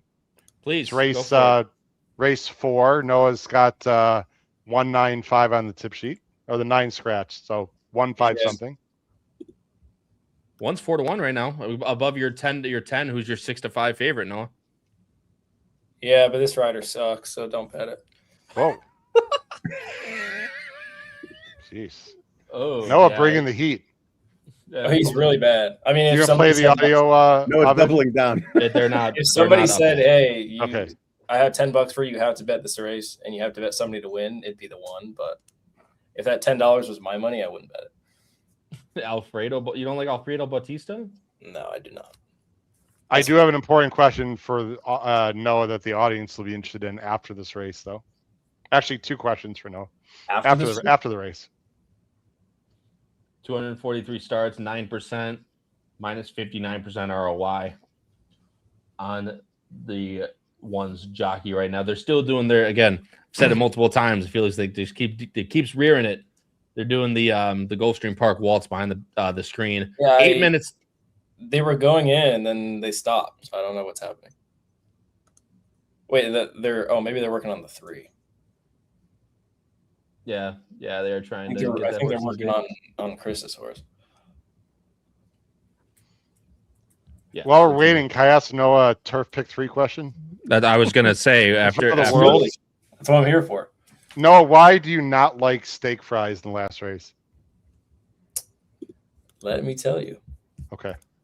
You don't have that one anywhere. It looks live to me. Just quick glance. I know you have dove a lot deeper than I have in the last 2 minutes here, but just on the surface. Steak fries is 7-2 for Lewis, and I know Rosario wasn't your guy, but now I'm assuming you've changed your tune a little bit. Yeah, he's been a lot nicer to me the last couple of weeks, so I've lightened my tone when it comes to Joel Rosario. No, I mean he can win. He got a perfect group last time against a group that I thought was softer. 7-2, I would never take, but if you're throwing in the turf pick 3, I wouldn't talk you off. Okay. You love the name of the 7, by the way, in the last race, Matt. Who's that? Do you have the PPs, Kyle, or no? Yes, I do. Show the PPs. I don't even want to say. I don't know how to laugh immediately. And only Matt would. Well, Noah and Kyle might understand why we're laughing. I think Kyle would understand more than Noah. I don't want to say why, but just Matt will laugh. Let's see. Hold on one second. Okay. I'm definitely playing what race again? The Del Mar, the last race at Del Mar, the 7. The Del Mar Turf Pick 3 is a lot of fun, by the way. Yeah, the problem is the first leg just came apart so much. Right. I was trying to beat Grand Slam. Look at the name, Matt. I'm looking for that. I was just looking to see if there were parents that we might recognize, but no. Anyway, all right. The King. But all right, let's see. They're still waiting. So I guess Noah. So two questions for Noah, if you don't mind. Nope, please go ahead. Okay, my first question for Noah is: can Grand Slam Smile rate off the 7 and win the first leg of the Turf Pick 3? Number one, because Grand Slam Smile is going to be what, 3 to 5 now? That's question number one. Yeah. And while you ponder that, Noah, and again, I know I'm not putting you on the spot. If the answer is no, I don't want anyone in the chat to get upset with Noah because I haven't asked him this. But I asked Noah earlier today, can I talk to you about next week? Noah, I would love to have a late edition of Weekend Warriors next week for the Pacific Classic. Yeah. Is there a chance that you could either host or co-host a later Weekend Warriors a week from today? Absolutely. I'll be there. Okay. Woo! Noah Maher will be hosting Weekend Warriors next week, ladies and gentlemen. Hosting? Classic Day. I can. Yeah, sure. Why not? No, I can't. We'll talk. Right. We'll talk. Yeah, I don't care. I have another question that I'll ask you off air about PhD next week. The answer to your first question, yes. Do I want to bet that at 3 to 5? No. I'm thinking about doing something crazy and pressing up 7-12. Am I nuts? No, I think if you're playing the Turf Pick 3, you either have all your chips in on her or completely toss her. I don't. And the soul sense for me to use her and others. Who's the horse most likely to beat her? Not with the scratches. Probably the 7. Did you take a long look at the 3? I thought she was interesting. Quick Kate. That 2 back, she was like 9,000 to 1 and almost beat Grand Slam Smile. Yeah, I mean, she ran just as good as the other 2, and on the morning line, she's 5 times the price, but she's going to come down, obviously. We're talking about race 6, by the way, for anyone who's everyone's listening and watching, but we're talking about the Del Mar Turf Pick 3 is races 6, 8, 10. And the whole purpose. How far are we in the other races here? The whole purpose for the Gulfstream Park Waltz is they ended up gate scratching the 3 in that race at Del Mar. You got 3 minutes to Saratoga, and then 11 minutes to Woodbine, and that'll be the last one, everyone. And then we'll end the show. Irish Ace is getting pounded. That must mean Gas Me Up is not fully cranked, right?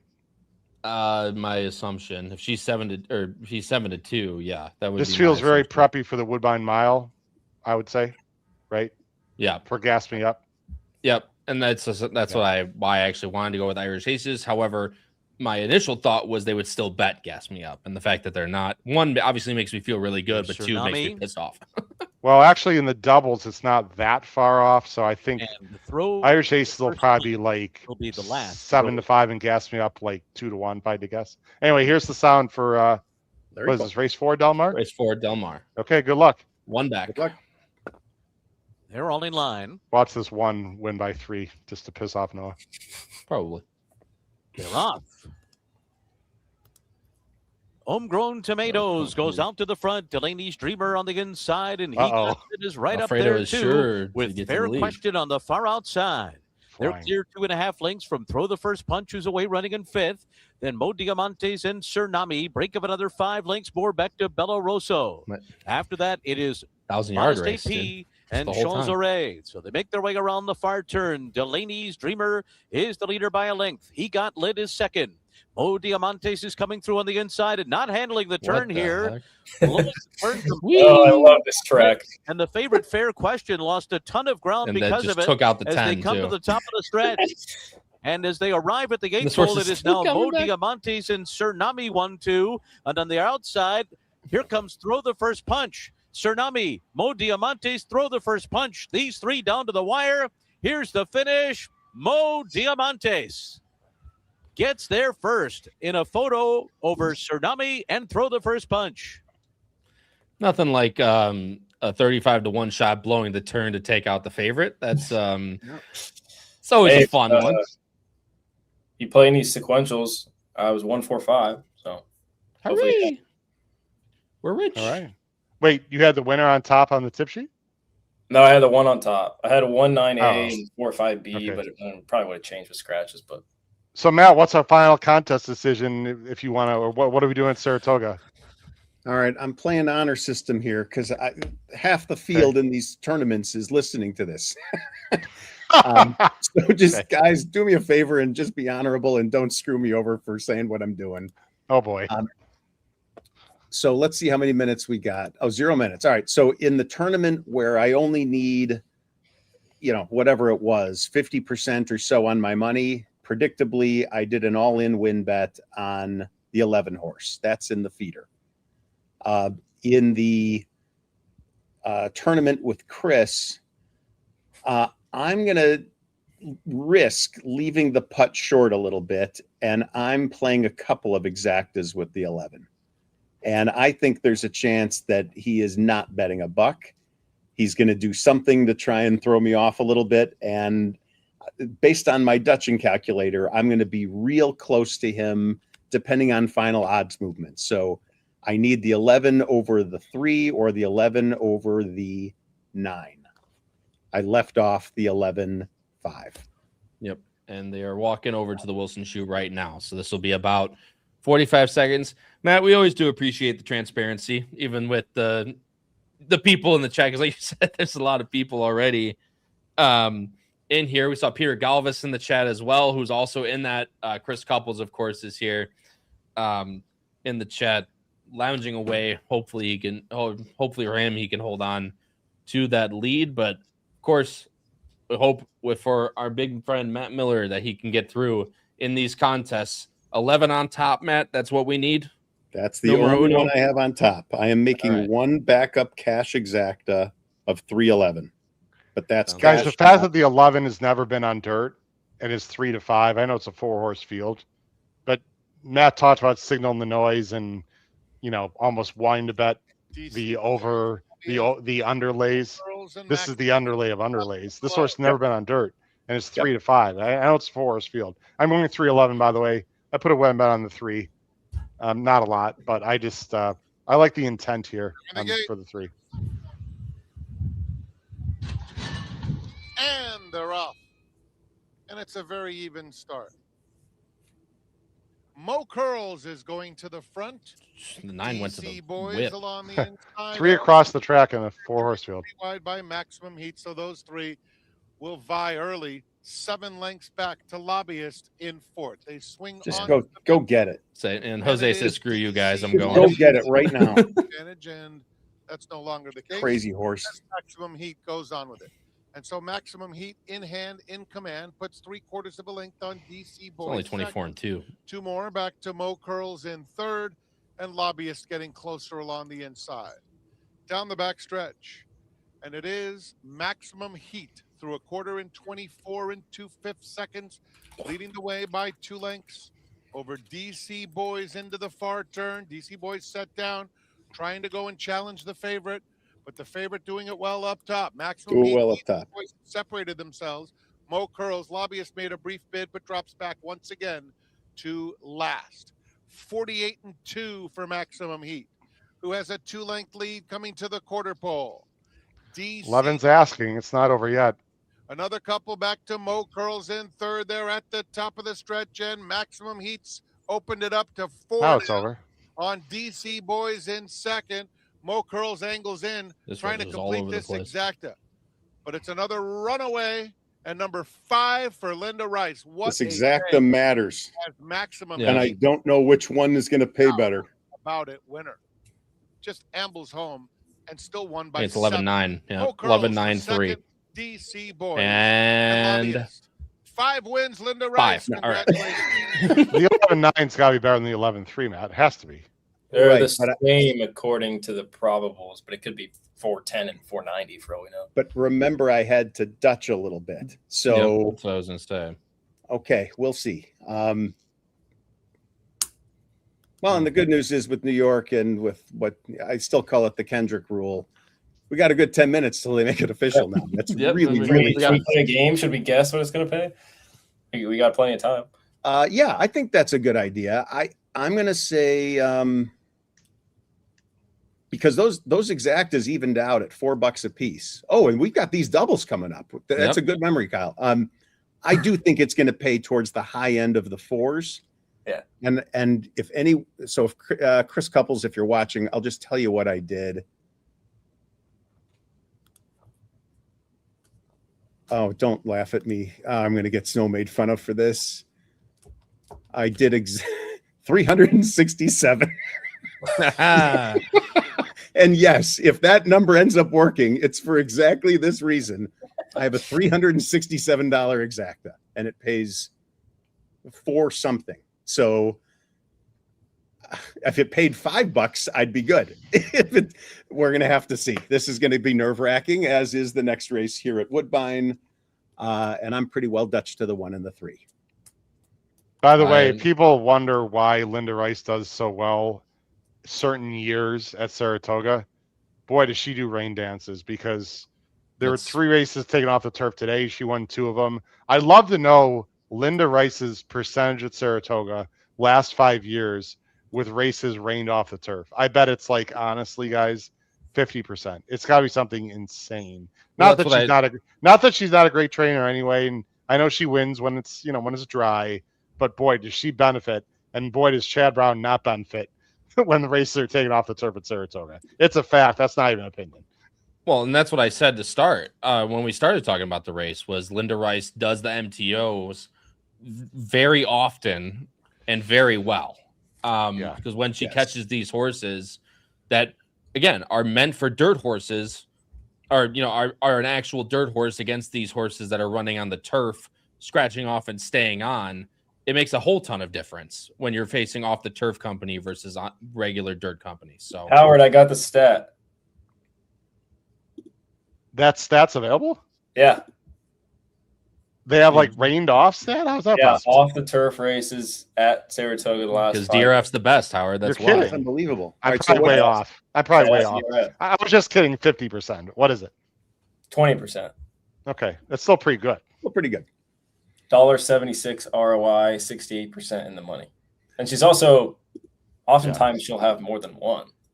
So. Right. Oh, so right. So that skews the odds there. Mm-hmm. But we've got a man. I didn't think it was literally 50%, but everyone gets the point. By the way, Seminole Chief, which is a horse that really pissed you off last time, Kyle, because you were there. Yeah. I don't think you had him in your whatever bets you had, and I did actually because I've always liked this horse. Is taking quite a bit of money, and Joe Sharp has turned this horse around. If I were to bet a little bit of a price here, it definitely wouldn't be Gas Me Up. Gas Me Up is cold as a witch's, you know what? Just ask Paul Halloran. I would bet Seminole Chief here. In fact, I'm playing. I did a win bet Irish Aces. I'm going to play Seminole Chief with Irish Aces both ways in a Dutch exacta. Because Seminole Chief here. If Seminole Chief wins here again against me, I'm going to defenestrate myself. Okay. I don't even know what that means, but don't do it. As a wordsmith myself, that means to throw someone out the window. Throw someone out the window. What's the word? Defenestrate. Really? Yep. Interesting. The act of throwing something out the window. Okay, thank you. I learn something new every day. Appreciate that. That sounds. Yeah, I'm not even gonna say what that sounds like. That's what I thought. I did a double take. Something coming out of your body. Yeah. Chris, last race we're gonna show, and then we're gonna wrap it up. Yep. Says, if you catch me, I'll be just slightly happier than if I win. He said he had the same exact trying to catch Kevin Lux in the NYRA contest, Matt. So they just went official. I'm going to feel so badly, first of all, if I lose, but I'm also going to feel badly if I beat Chris right in front of Amanda. Yeah, Amanda's like, I'm not even in the tournament today. This is just really entertaining between the two of you. So, and Peter Galvin says, join my first tournament ever. Thanks to the HHH crew. Peter, I'm glad you had a great time. Hopefully you did. I know you were in it till the end. Hopefully that was at least semi-decent for you. $4.38, Matt. I paid $4.38. That exactly. Here we go. It should be King enough. Eddie, not the Canadian. Sorry, the King Eddie. I'm going to totally interrupt this race. Go for it. Whenever you find out, go for it. Off they race. Good start for Can I get my Seminole Chief bet back? 500 coming through the lead. 3 across the track as they hit about 3 lengths away is Gas Me Up. And Wyoming Bill is second last, and at the back, Seminole Chief. Okay. Well off the I don't track know. there. He's Piper's way out Factor there. deep out in the lead, and Piper's Factor trying to angle across now towards the rail. Leads by a couple of lengths to GT 500 and will continue on in front. Expected GT to be a little bit placing is closer. Irish Aces with Gas Me Up. They race together.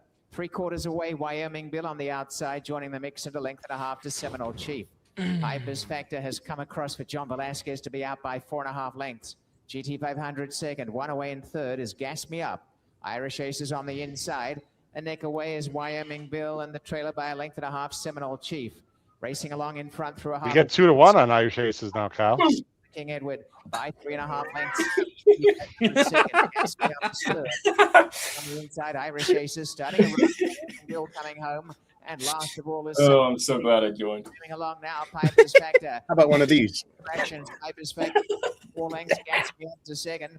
Irish is starting a run up the inside, winding up pretty well. And now comes off the rail. Come on, Irish, angle out and go by. Gas him up.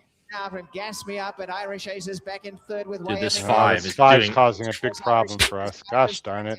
Clings on. Get there! Irish Aces inside, Gas Me Up the outer, and then Wyoming Bill. It's still Piper's Factor now. Gas Me Up, and Irish Aces. Gas Me Up on the outside. Piper's Factor. Oh! A photo with Gas Me Up and Irish Aces on the inside.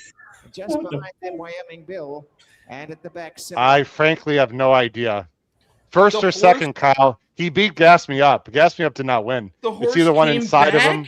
It's either one inside. The 5 really screwed us there, by the way. The Real bad. 6 came back? I don't know, Kyle. It's close. Oh my wow. God.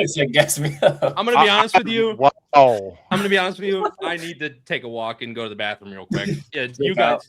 I just went to the bathroom. Oh my Guys, God. I'm not 100% sure the one lost. I'm not 100% sure about that. All right, since I can control this, guys, I'm going to go full We screen need like here. a new montage. This needs to be the new montage finish. Well, first of all, let's say the 5 forced the 1 to the inside and caused a major problem there. If the 1 gets a clean run on the outside, I think he wins. I'm going to go full screen, guys. The finish, the first quarter 23, a half 46. No, that's not full screen for you guys. Actually, I can't do it because You got to call this for me. This matters only a lot. Kyle can go full screen here. Sorry. Because I have no idea.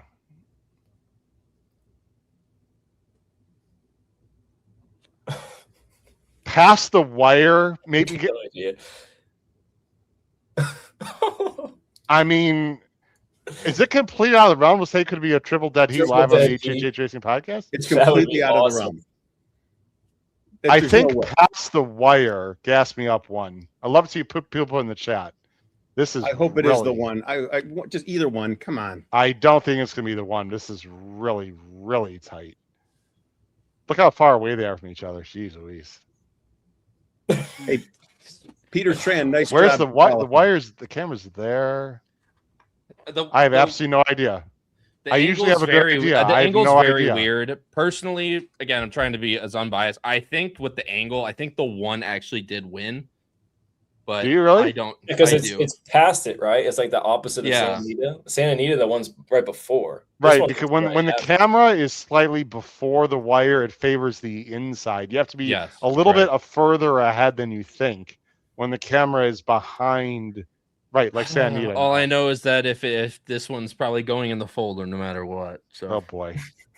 And actually, good luck, Kyle. While we're waiting for this, I need to get my mind off it for a second. The Cardinals were playing the Cubs right now. The Cardinals had someone debut. And as much as I like to hate on Cubs fans, Joshua Baez, first 3 at-bats of his major league career, hit 3 home runs. Wow.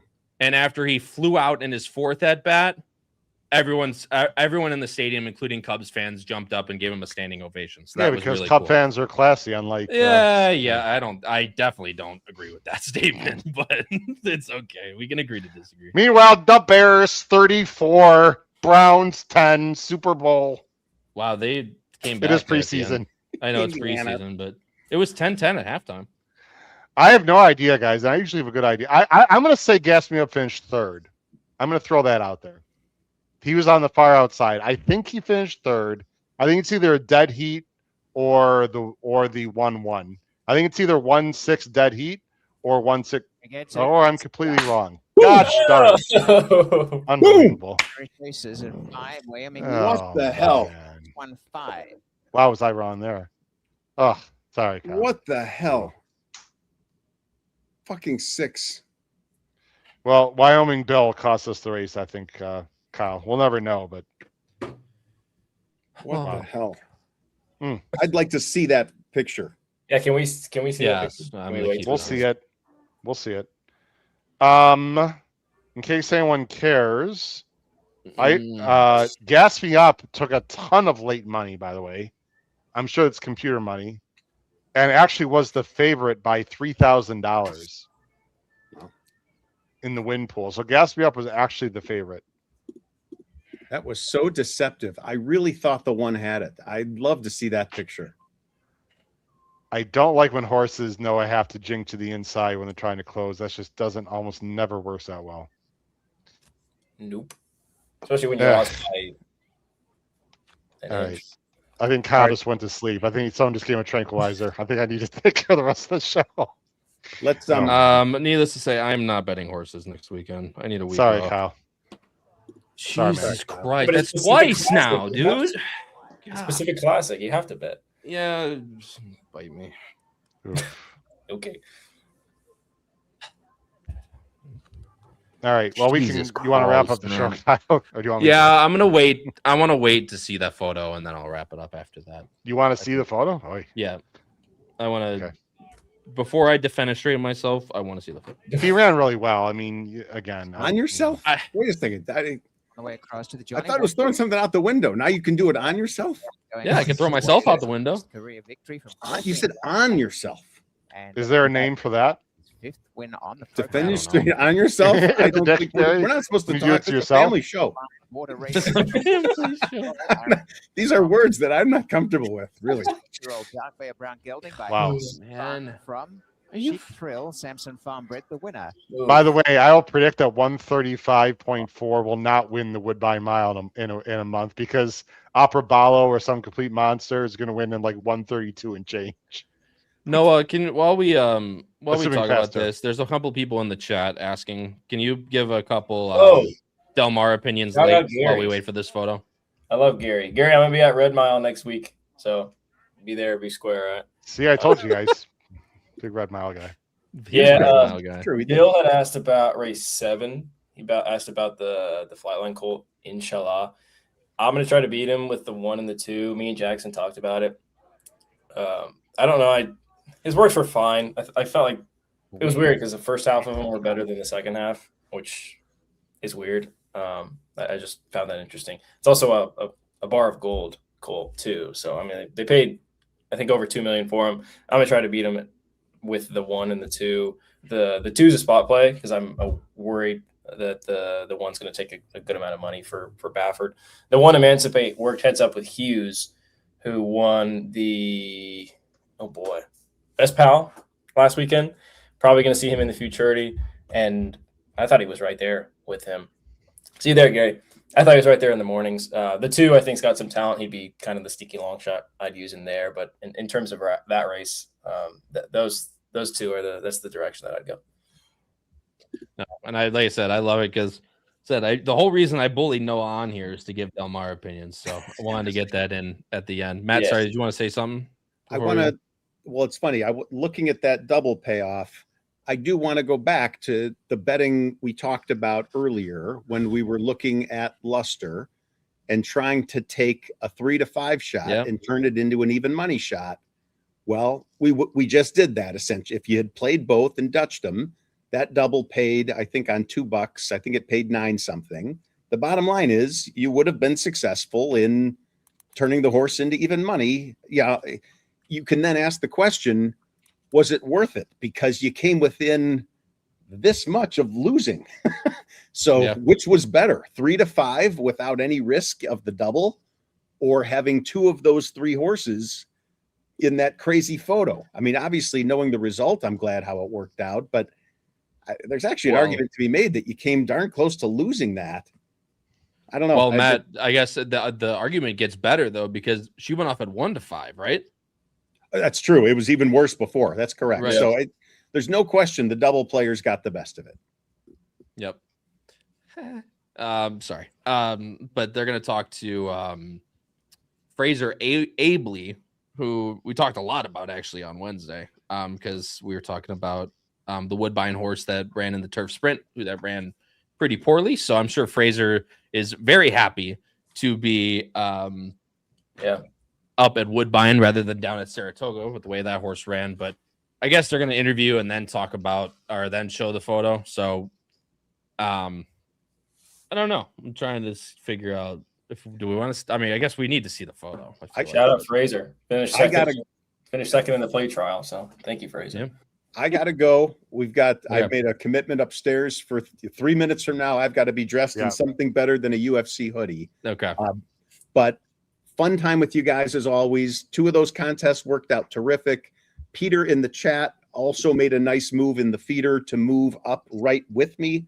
So kind of cool when you get to do this live and talk about the strategy and see how it all works out, or sometimes doesn't. But fun day with you guys. And, you know, Kyle, sorry on the betting side, it didn't work out better, but it's still a fun time either way. So no, it always is. And we'll end the show now. Then we'll I'll be sure to post the photo on X if you guys want that. So I guess follow me over there. But always a fun time. Howard, of course, thanks for joining us. I know this was supposed to be your day off, but graciously appreciate you joining us. Matt, as always, my friend, and Noah, thanks for giving in to the bullying. Always do appreciate it. But of course, thank all of you out there for joining us for what's been another great edition, episode 45, the August 15th edition of Weekend Warriors. And until next week, everyone, for Pacific Classic Weekend Warriors, crush your bets, win your photos, not like me, and stay safe, everyone. We'll see you in the next one.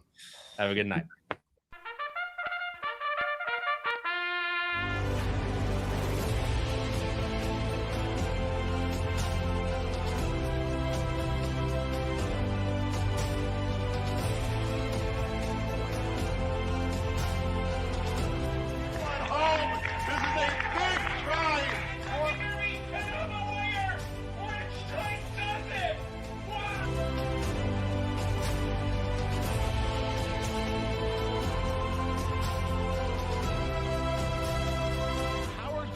If you have not followed his Triple H Horse Racing podcast, you're missing out. It's one of the best podcasts in the country.